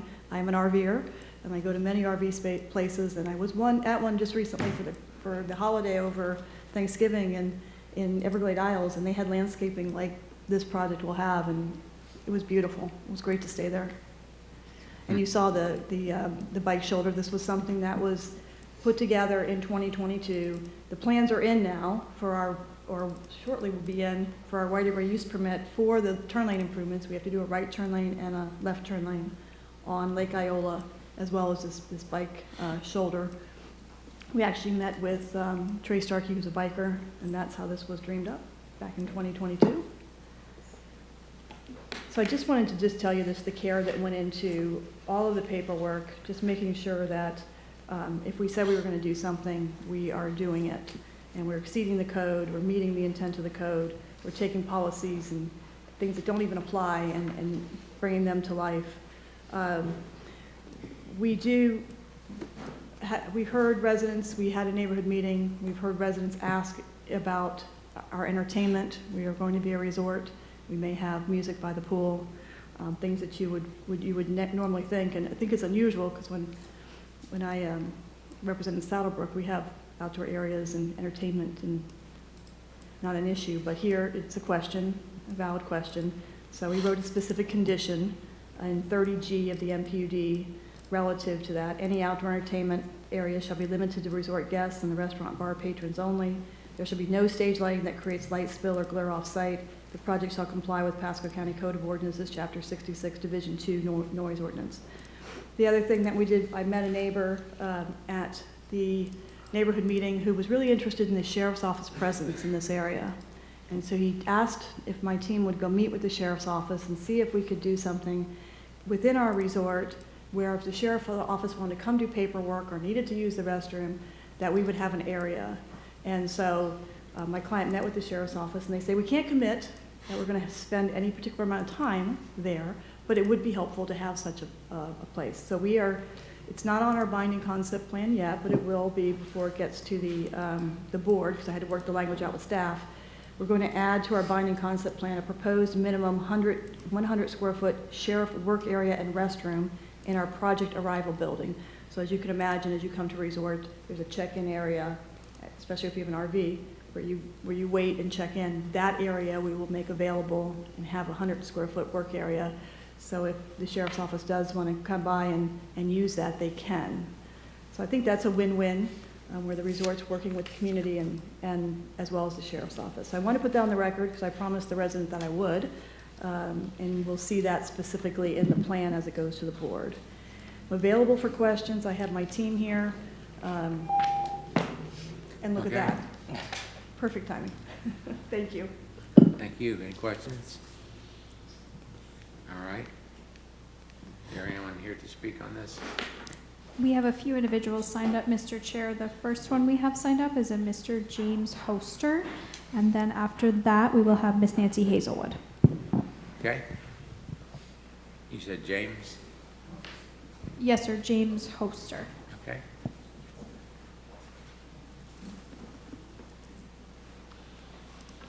Good afternoon. Good afternoon, board members. I'm James it's Hoster, but that's close enough. I'm at 4912 Sunset Boulevard in Port Richey, but I also own the property immediately north of this project. I realize that your reduction of Excuse me, have you been sworn? Yes, I was initially sworn in. Did you raise your hand? I think I went like that. Anyway, I basically was looking at your traffic impacts from the project, and granted the trip generation you managed to balance out, but if you go below the surface of that, there's different types of traffic that are occurring by the shift to the hotel. So what ends up happening is that if you look at basically the RV park, it's a destination. It's what you would call a temporary living area for you. I know that it's not a residential living area by code, but people don't know that, nor do they care. They make arrangements to go there. They take advantage of the amenities, and they make friends with the people in the community with them. It becomes a community. The hotel, on the other hand, has a whole different vibe for the traffic. Their traffic occurs generally in the peak mornings and the peak evenings. They arrive in the evening, they leave early in the morning. They usually are not having any commitment in that area. They're basically on a route to go someplace else. Now, granted, there aren't any major activities in the immediate area, so this would be in the route to some other hotel that's probably closer to Disney and Universal, and SeaWorld, and even Lakeland for that matter. So their impact on the roadway is going to be predominantly during the peak hour when we're having the greatest problem on our roads. And that's not the case with the people that are going for the RV park. I would urge them to look at the mix and possibly reduce the hotels and stick with the larger amount of RV sites. Okay, So, I think we do have a traffic expert here working on this project, so we'll try to get those questions answered. But like I said, if you look at total numbers, they look the same. But if you go to the next level down, that's not the case. Okay. But thank you for. Yeah, thank we'll you see if for we can get some answers for you on that. Thank you. Thank you very much. Okay, I think there's The one next other. individual we have signed up to speak is Miss Nancy Hazelwood, and after that we have Miss Kim Witt.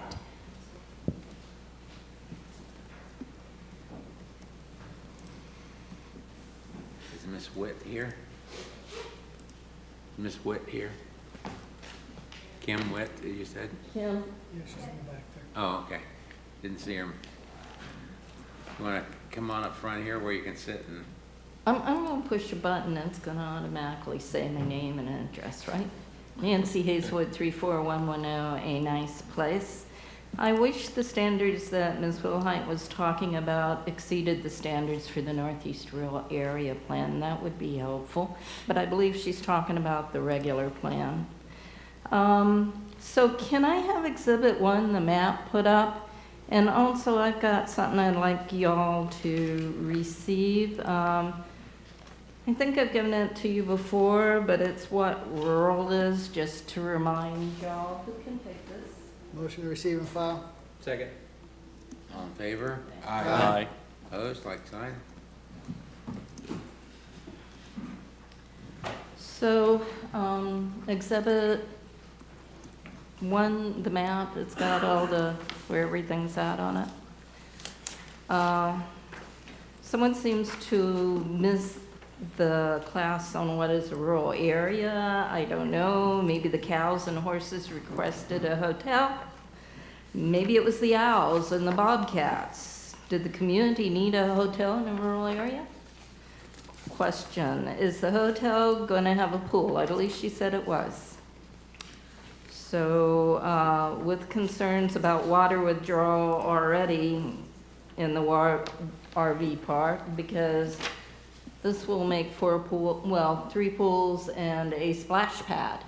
And I don't see a pool by the hotel there.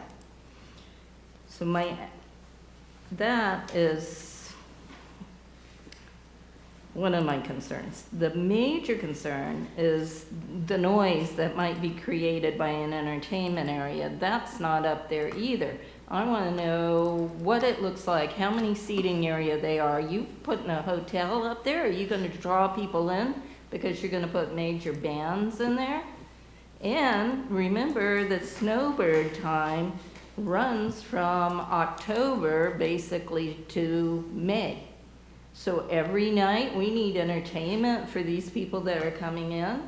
How's this going to work out? I'd like some firm and fast answers, and maybe it put in writing that it's not going to disturb the Northeast Rural Area Plan. Maybe you could put no amplification on it, or you could make sure it's an inside building, one or the other. But this does not work in the Northeast Rural Area at all. Noise is echo in our area. So that's another reason why I'd like a condition put there on that particular part. Please also keep in mind that code enforcement doesn't work on weekends or nights. So another thing on this is that recommendation for building heights in Northeast Pasco is 35 feet. This is a bit over that. No recommendation was made by staff to the commercial committee a while back. I would request a few more minutes to get through, about 10 minutes more or less. I'm sorry, no, I can't do that. Okay. Technically, she's speaking to both items. She has 6 minutes. She's what? She technically has 6 minutes and she's speaking to both items.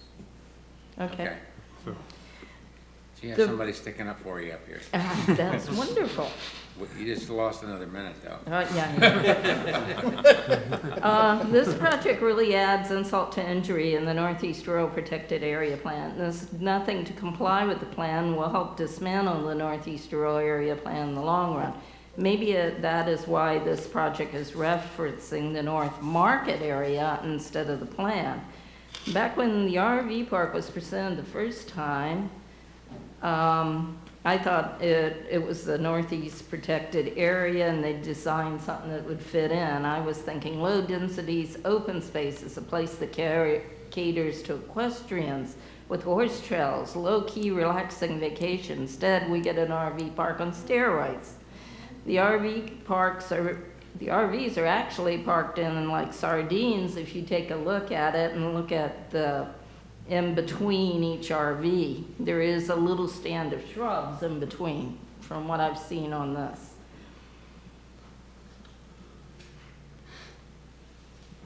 Well, something else. There doesn't seem to be any attempt, except maybe some architectural as a lodge look, that would comply with the vision of the Northeast Rural Area Plan. I can't wait to see what the county comes up with next. Whatever it will be, I'm sure it'll include massive tree removal and asphalt. Maybe the county will totally remove the Northeast Rural Protected Area Plan. It looks like they are moving in that direction. I would suggest that's a citizen betrayal. You've spent hours and years on the Northeast Rural Area Plan. The citizens at the 2050 community meetings let the county know they wanted all across Pasco that they wanted open spaces to be saved. And in fact, it was #1 on their list. So thank you all for your attention. I hope you will be considered with this. Like I said, my major concern is having a noise level out there all the time and there's nobody checking on it unless you want to put somebody on code enforcement for nighttime. Thank y'all. Nancy, have you had a chance to review the conditions of approval for this? I was trying to. All right, so condition 30G says any outdoor entertainment area shall be limited to resort guests and restaurant/bar patrons only. There shall be no stage lighting that creates light spill or glare off-site. I read it. The project shall comply with the Pasco Code of Ordinances, Chapter 6, Division 2, Noise Ordinance. Again, you don't have code enforcement at night. You've got 350 people in that motel and how many people staying at the RV park? Is this going to be a destination for people, a draw to the hotel for them to come and sit out there? That's an awful lot. The question that I have is if you're not happy with that condition or you don't think it provides enough protection, do you have any suggestions to improve it? Yes, I asked for, if it's outside, non-amplification, no amplifiers there, and or build something that it can be indoors. Okay, you've answered the question. Thank you, sir. Do I get an A? I don't know, you gotta see if you get the vote. We'll see what the applicant has to say to that, too. I know. Okay, I think we had one other person that wanted to speak. Thank you. Ms. Kim Witt is the last individual that I have signed up to speak. All right, thank you. Hi, my name is Kim Witt, 17030 Palomino Lake Drive. I live right off of Johnston Road, and my concern is all the traffic. Johnston Road is a scenic road. It's getting cluttered as it is now. What are you guys going to do about that? If this hotel goes in, we're going to have more traffic, more animal deaths on the road. I mean, this is getting ridiculous. And I was here at the beginning when this RV park was going to get voted on. I'm very concerned about the noise. I moved out here from Lutz. I lived in St. Pete. I grew up in Town and Country. I don't even want to go back. My husband grew up here in Lutz, and it's just so congested down in Wesley Chapel. I hate going down there. What are we going to do with all this extra traffic on the road with this hotel. So, that's my concern. I thank you for your time. Thank you very much. We'll see if we can get some answers for you. Was that it? Yes, Mr. Chair, that was all I had signed up. Okay. There's a lady Looks with like her you have hand one more. up back Sure. there. Pardon me? Looks like there's one more that'd like to Oh, speak. okay. Come forward, please. State your name and address. And... Okay. Didn't think so. I was looking at you. Do you swear from the testimony you're about to give is the truth, so help you God? I do. I own the corner of Johnson and Lake Iola across from this parcel. And Marie Peters, 30020 Johnston Road. My husband and I own the corner across from this parcel. Okay, which corner are you talking about? Can you point that out? It would be the southwest corner of Johnson and Lake Iola. It used to be planted pines, but the hurricane took care of that. And that's my concern, is we no longer have any kind of higher up noise buffer in case this hotel and entertainment destination center goes loud.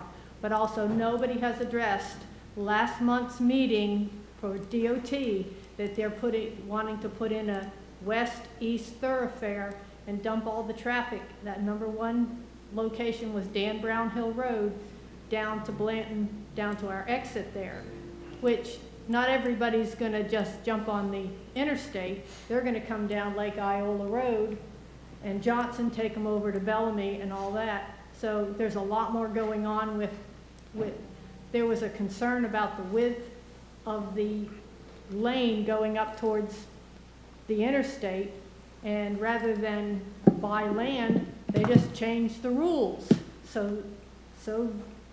But they didn't, when the rule got changed, it didn't take into account all the cars that are going to be coming down from this new west-east extension.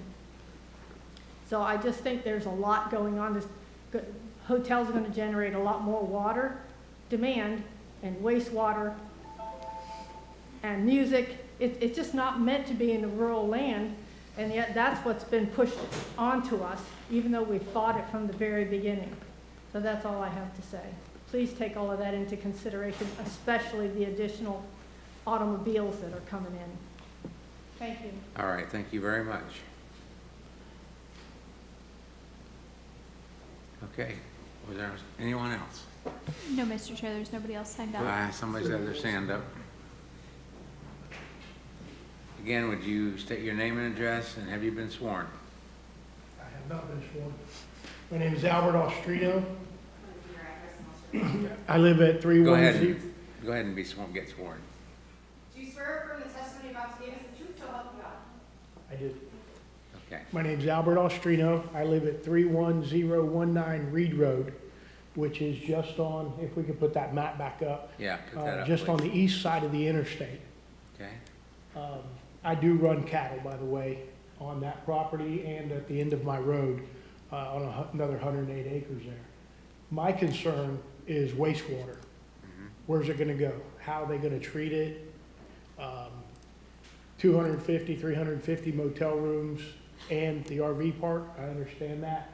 I do understand that that little triangle that's up next to the interstate is a waste treatment plant, okay? I'm not sure that that waste treatment plant could hold 550, 600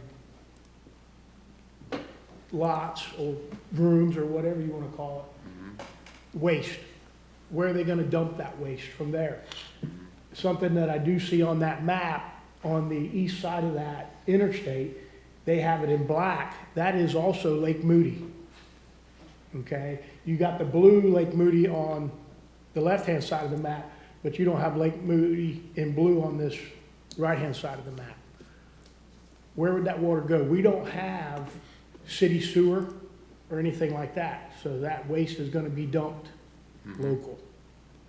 That's my concern. Okay. Thank you for listening to me. Thank you very much. Is there anyone else?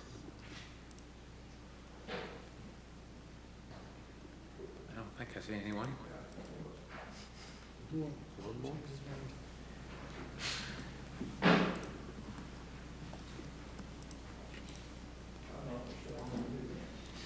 Okay. Do you swear or affirm the testimony you're about to give is the truth, so help you God? Thank you. Okay. I live at 17826 Palomino Lake Drive, just off of Johnson Road. And what's your name, sir? Gordon Greenlaw. Okay. I've listened to the other concerns, and I am with most of them, but the one nobody seems to address is that retention pond right down next to the lake. Right. What happens when that overflows? Because it will when we have big rains. Everything as I can see it from the center or from that little blue swimming pool perhaps out in front, all the rest of that, and I know the territory, at least in the very top, all that drains that way. So when we have big rains, everything is going to flood to that retention pond. What happens when it overflows? It just runs into the lake. What does it do now when it rains? Pardon me? Where does the water go now when it rains? It runs into that lake So when it rains. But there's nothing there until we did this development. But we talked about earlier that the state laws require that the post-development amount of runoff can't exceed the pre-development amount of runoff, which is the purpose of that retention pond. So they're going to put that excess water in that pond so that there's not additional water into Moody Lake. They don't have a choice in the matter. The state law requires it. I understand what retention ponds are for, but when they don't fulfill their purpose, which I don't see that one being able to hold the water. But what do you base that on? Do you have a, Pardon me? I mean, what do you base that comment on, that it won't hold the water? I mean, because they're required to prove that it will hold the water. Based on 100 years. Well, when you see where everything drains and you get 10 or 12 inches of rain, which we do in certain hurricanes, in my subdivision, we have a lot of low property. Mine is one of them. My property, 3/4 of it has flooded 4 times in the 14 years I've moved out here. And so that happened before this resort was here. I'm sorry? And so your property's flooded before there was any resort there. Yes. Okay. But my point is, My point is, I have a pond on my property, which I fought with Swift Mud for a year and a half over. They didn't want me to clean it out. It was an old pond, I've been there 60 years ago. But I cleaned it out and now it holds most of the water. But it's still, when it rains enough, that pond can be down 2 feet. And I've seen it rain enough that it fills the pond and then it floods about 5 acres of my 10 acres of Where property. did the water come from that fills your pond? Pardon me? Where did the water come from that It fills your runs pond? off from everybody behind me because I have It the doesn't come lowest from piece your of property though, around. right? I'm See, the sorry? problem that I have with this argument, the I'm public sorry, comes up I'm and makes this hard argument of all hearing, the so time. I'm struggling to hear you. You need to speak more into your microphone there, if you don't mind. The public comes up and makes this argument all the time. Mm-hmm. What the public fails to acknowledge is that when you built your own house, you created runoff. And there's no law that requires you as a single-family homeowner to build a stormwater pond. There are laws that require developers to build stormwater ponds. Okay? I understand that. And the same thing, and to Ms. Hazelwood's comment about bobcats and wildlife and everything else, you know, when I come out and I clear trees to make it a hayfield, or I clear land to make it a citrus grove, then I run out the bobcats and I run out the foxes. Okay? So agriculture is not an impactless activity either. But people have to acknowledge that when you build a home out there, you also generate stormwater runoff and you're exempt from the regulations. Okay, These but I'm people not- have to comply with regulations that aren't applied to you. And they have to prove, they have to hire teams of engineers and prove to the state and prove to the county that the amount of water after this thing is developed will not exceed the amount of water that ran off the property before it's developed. And that's a burden that no individual property owner, homeowner, has to meet. We have to acknowledge that these people are actually doing something to reduce stormwater runoff. Okay, how do you explain that when you put all the additional concrete that's gonna be there? That's what the purpose of the retention basin is to absorb that You're additional saying it would have amount the of same runoff You have a generated. lot of water absorption when there's nothing but land there. A lot of that water goes into the ground till the point it's saturated. That won't happen here now because a lot of that land is covered. And I know what you're talking about. I mean, I see you and I see retention ponds that people have mitigated because they want to fill in a low area and they got a retention pond someplace that never holds any water. It's on the side of a hill. Well, I can assure you. That doesn't, just because they do the retention that the pond. state agencies do not allow us to design retention ponds higher than where the water goes. We all know that water does not run uphill. That's nonsense. Okay, you're getting away from my argument though. The property is going to flood that pond and then it's going to go into Lake Moody. Is it not? Mr. Chairman, I think that developer's engineer's here. He can probably make a statement and explain the design. Okay. Yeah, I think that's probably a good idea. Okay. Why don't we do that so we can try to get some clarification for you? Okay? We'll get the engineer up here that designed it. All right, thank you. Thank you.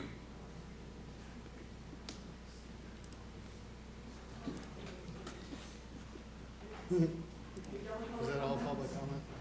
Is that anybody else for public comment? I think that's it. I don't think I saw any other names. Good afternoon, everybody. I'm Joe Simino with WRA Engineering, 12363 Hampton Park Boulevard, Tampa 33624. And Joe, let me just ask you, please, for the benefit of the gentleman that was just up here, because he said he has a hard time hearing, and it's important that he hear it, so you could speak into that microphone as loudly as possible. This good? Yeah. Good. Can you hear? Okay. And Joe? Yes, sir. Before you start, how long have you been practicing stormwater engineering? Ooh, 25 years. And how many swift mud permits do you estimate you've received over your career? The most. I could, I don't know, maybe 25 a year. A year, for 25 years? Yeah, probably 25 a year for at least 10 years, for sure. Okay. All right, so it's a lot. It's a lot. It's a lot. Okay. Probably thousands, yep. Yeah. Now I got to be ready with that answer next time. Okay. That was very astute. Many of the things he said, water is going to drain into those ponds, and those ponds aren't going to catastrophically overflow into the lake. They are absolutely going to discharge into the lake in a controlled way through a designed and permitted control structure. It's specifically designed to control the rate so it doesn't enter Moody Lake too fast. Someone up here asked the question, where does the water go now under pre-development conditions? It all drains to Moody Lake. That's why we're able to discharge it to Moody Lake. If it never went to Moody Lake, we would never be able to discharge anything. But because it's going there now, we are absolutely able to discharge our site into our ponds and then in a controlled, permitted way discharge to Moody Lake. The ponds will provide water quality treatment and attenuation, which is a fancy word for hold back the water so it doesn't leave too fast. A couple interesting facts.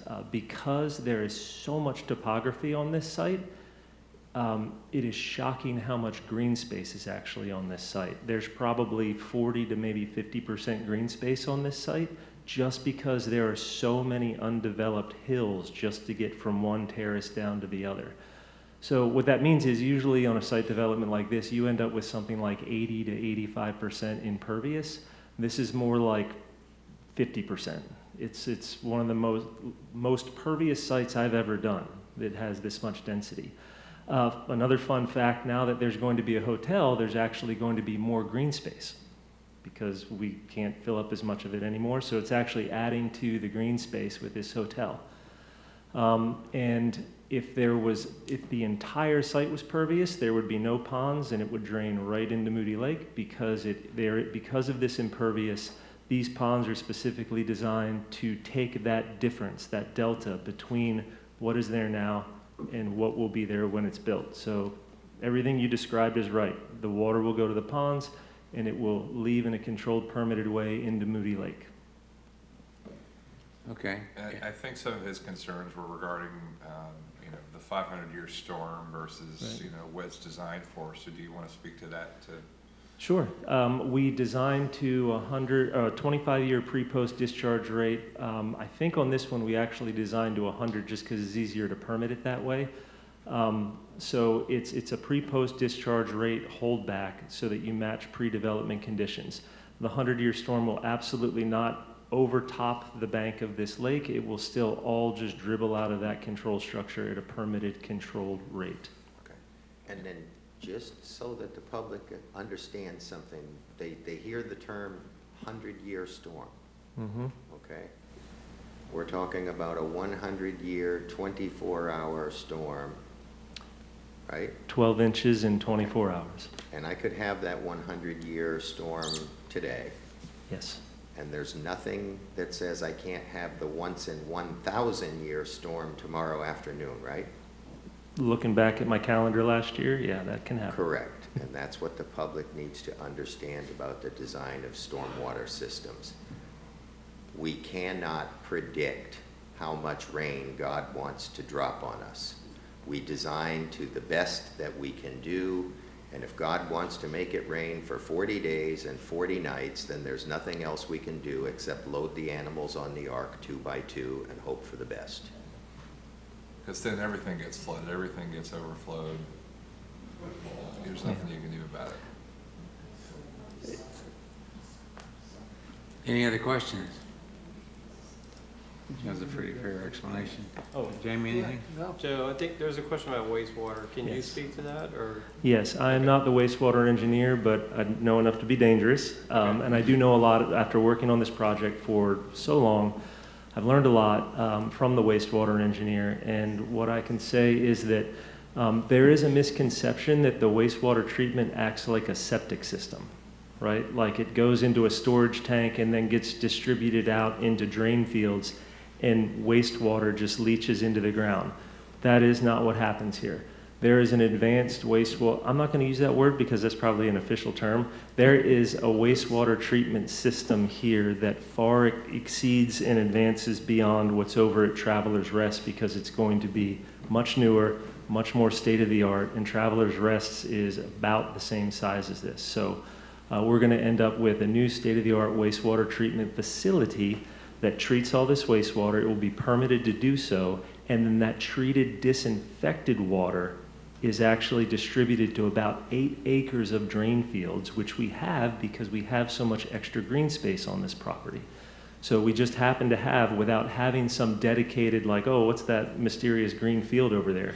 We just happen to have so much green space that there is enough to accommodate 8 acres of drip irrigation that is not a septic drain field. It is distributing into the ground through drip treated and disinfected water from a state-of-the-art system that is much more newer and advanced than what's happening down the street at Travelers Rest, which, by the way, doesn't seem to be having any problems. No shame to Travelers Rest. They're doing great. But the point is, this is much newer and more advanced. Okay. Anything else? I would just state. Barbara, question. Go ahead. Sorry, I would just state the LDC, I don't vote on this one, section 204.1, so I'll be only voting if there's a tiebreaker vote. That wasn't an invitation, but I just want to point that out. And I will know, I do appreciate, I remember back in 22, condition 38 that you currently have was discussed then. I'm glad to see that it's still there. In case somebody does stay over 180 days, we could go for school impact fees. Okay. Yes, we worked very hard on condition 38 in 2022 and again this year to make sure that we have to have a register, to make sure that our stays don't exceed the 6 months. And so there's quite a process. There's a lot of conditions. A couple things, you know, you heard traffic. Our traffic was analyzed with the resort before. We weren't increasing trips to the extent or that we had to have any re-review. You've heard about the CIP project. The county has talked about their project, their off-site project. I think what's interesting is this is a resort. It is a resort. If you look at, and I think there was a question about pools, I didn't really follow it, but if you look at the pool, there's a pool, a couple smaller pools, but the main resort area is for the hotel and the resort. This isn't two, where there's a hotel, it's a resort. And so it is a destination. It's just a difference of where you sleep. Whether you're gonna have a hotel room, you're gonna bring your RV in, you're gonna rent a yurt, you're gonna rent by the night in a yurt, by the night in a Airstream. So it's just a difference of where you stay. We've talked about the noise. I heard about the noise. I heard that concern, and we put a perfectly, the condition is written. I wrote it to make sure it addressed what the concern, the issue. I'm not sure I can address some of the questions and concerns because I don't know where that comes from. I mean, I keep hearing about this entertainment area, and I'm like, what entertainment area? But, so I hope, I don't have any other ideas. No, we don't want to just say all of our entertainment has to be indoors. We're putting a resort here like any other resort. There's music by the pool. I don't think we have to deal with amplification because the county has a noise ordinance, and they will enforce their noise ordinance. It's not like if there's complaints, they'll go, oh no, they happen at night, so we're not going to enforce. That doesn't occur that way. But it's not a giant concert venue, it's just... That's correct. That's correct. And that's why I tried to have the condition address who, how, those kind of types of things. I've heard about trees, but this was an old orange grove that died. So we didn't have a lot of trees to begin with. I think that might have just been a generic comment. So with that, if you have any other questions, we're happy to answer them, but I think that goes through each of the items that was raised. So it looks like the potable water is going to be provided by well, correct? That's correct. So could you just maybe make, and then I also noticed that it's going to be stubbed out to future connection to any kind of future centralized water and wastewater. So did you want to comment on potential impacts that the well may have and those stub outs just for the benefit of the public? I think that's all under, they're still working on all of that. Okay. As I understand it, that design and all that, they're working on right now. So I don't think there's anything more I can offer on that. Okay, yeah. Yeah, as with any development, everyone should understand that this is just a land use decision. That we're not approving how they do their water or anything like that, but it all has to comply and all has to come together. So there are more steps to be had. This isn't the end of it, but just we're deciding whether this is an appropriate spot for this type of use. So with that, if there are no other questions from the dais. I move approval of PC 7 and PC 8.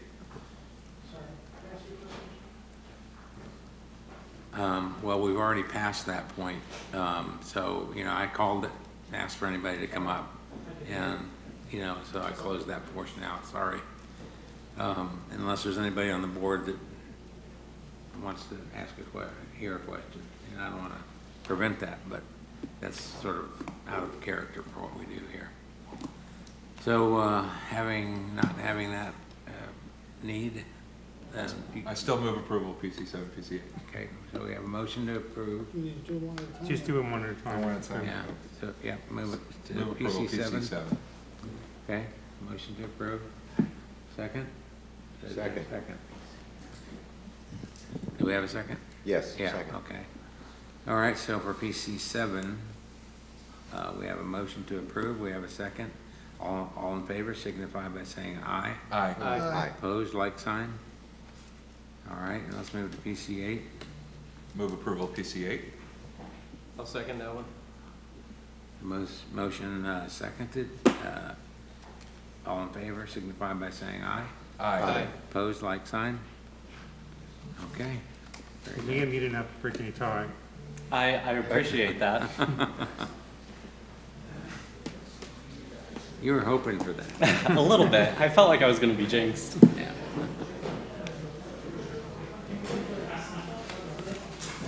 motion to adjourn? Second. Already? All in favor? Happy Aye. Hanukkah, happy New Aye. Year. Thoughts, anybody? Yeah. I'll take one for the Have road. dessert. Liam, you don't want to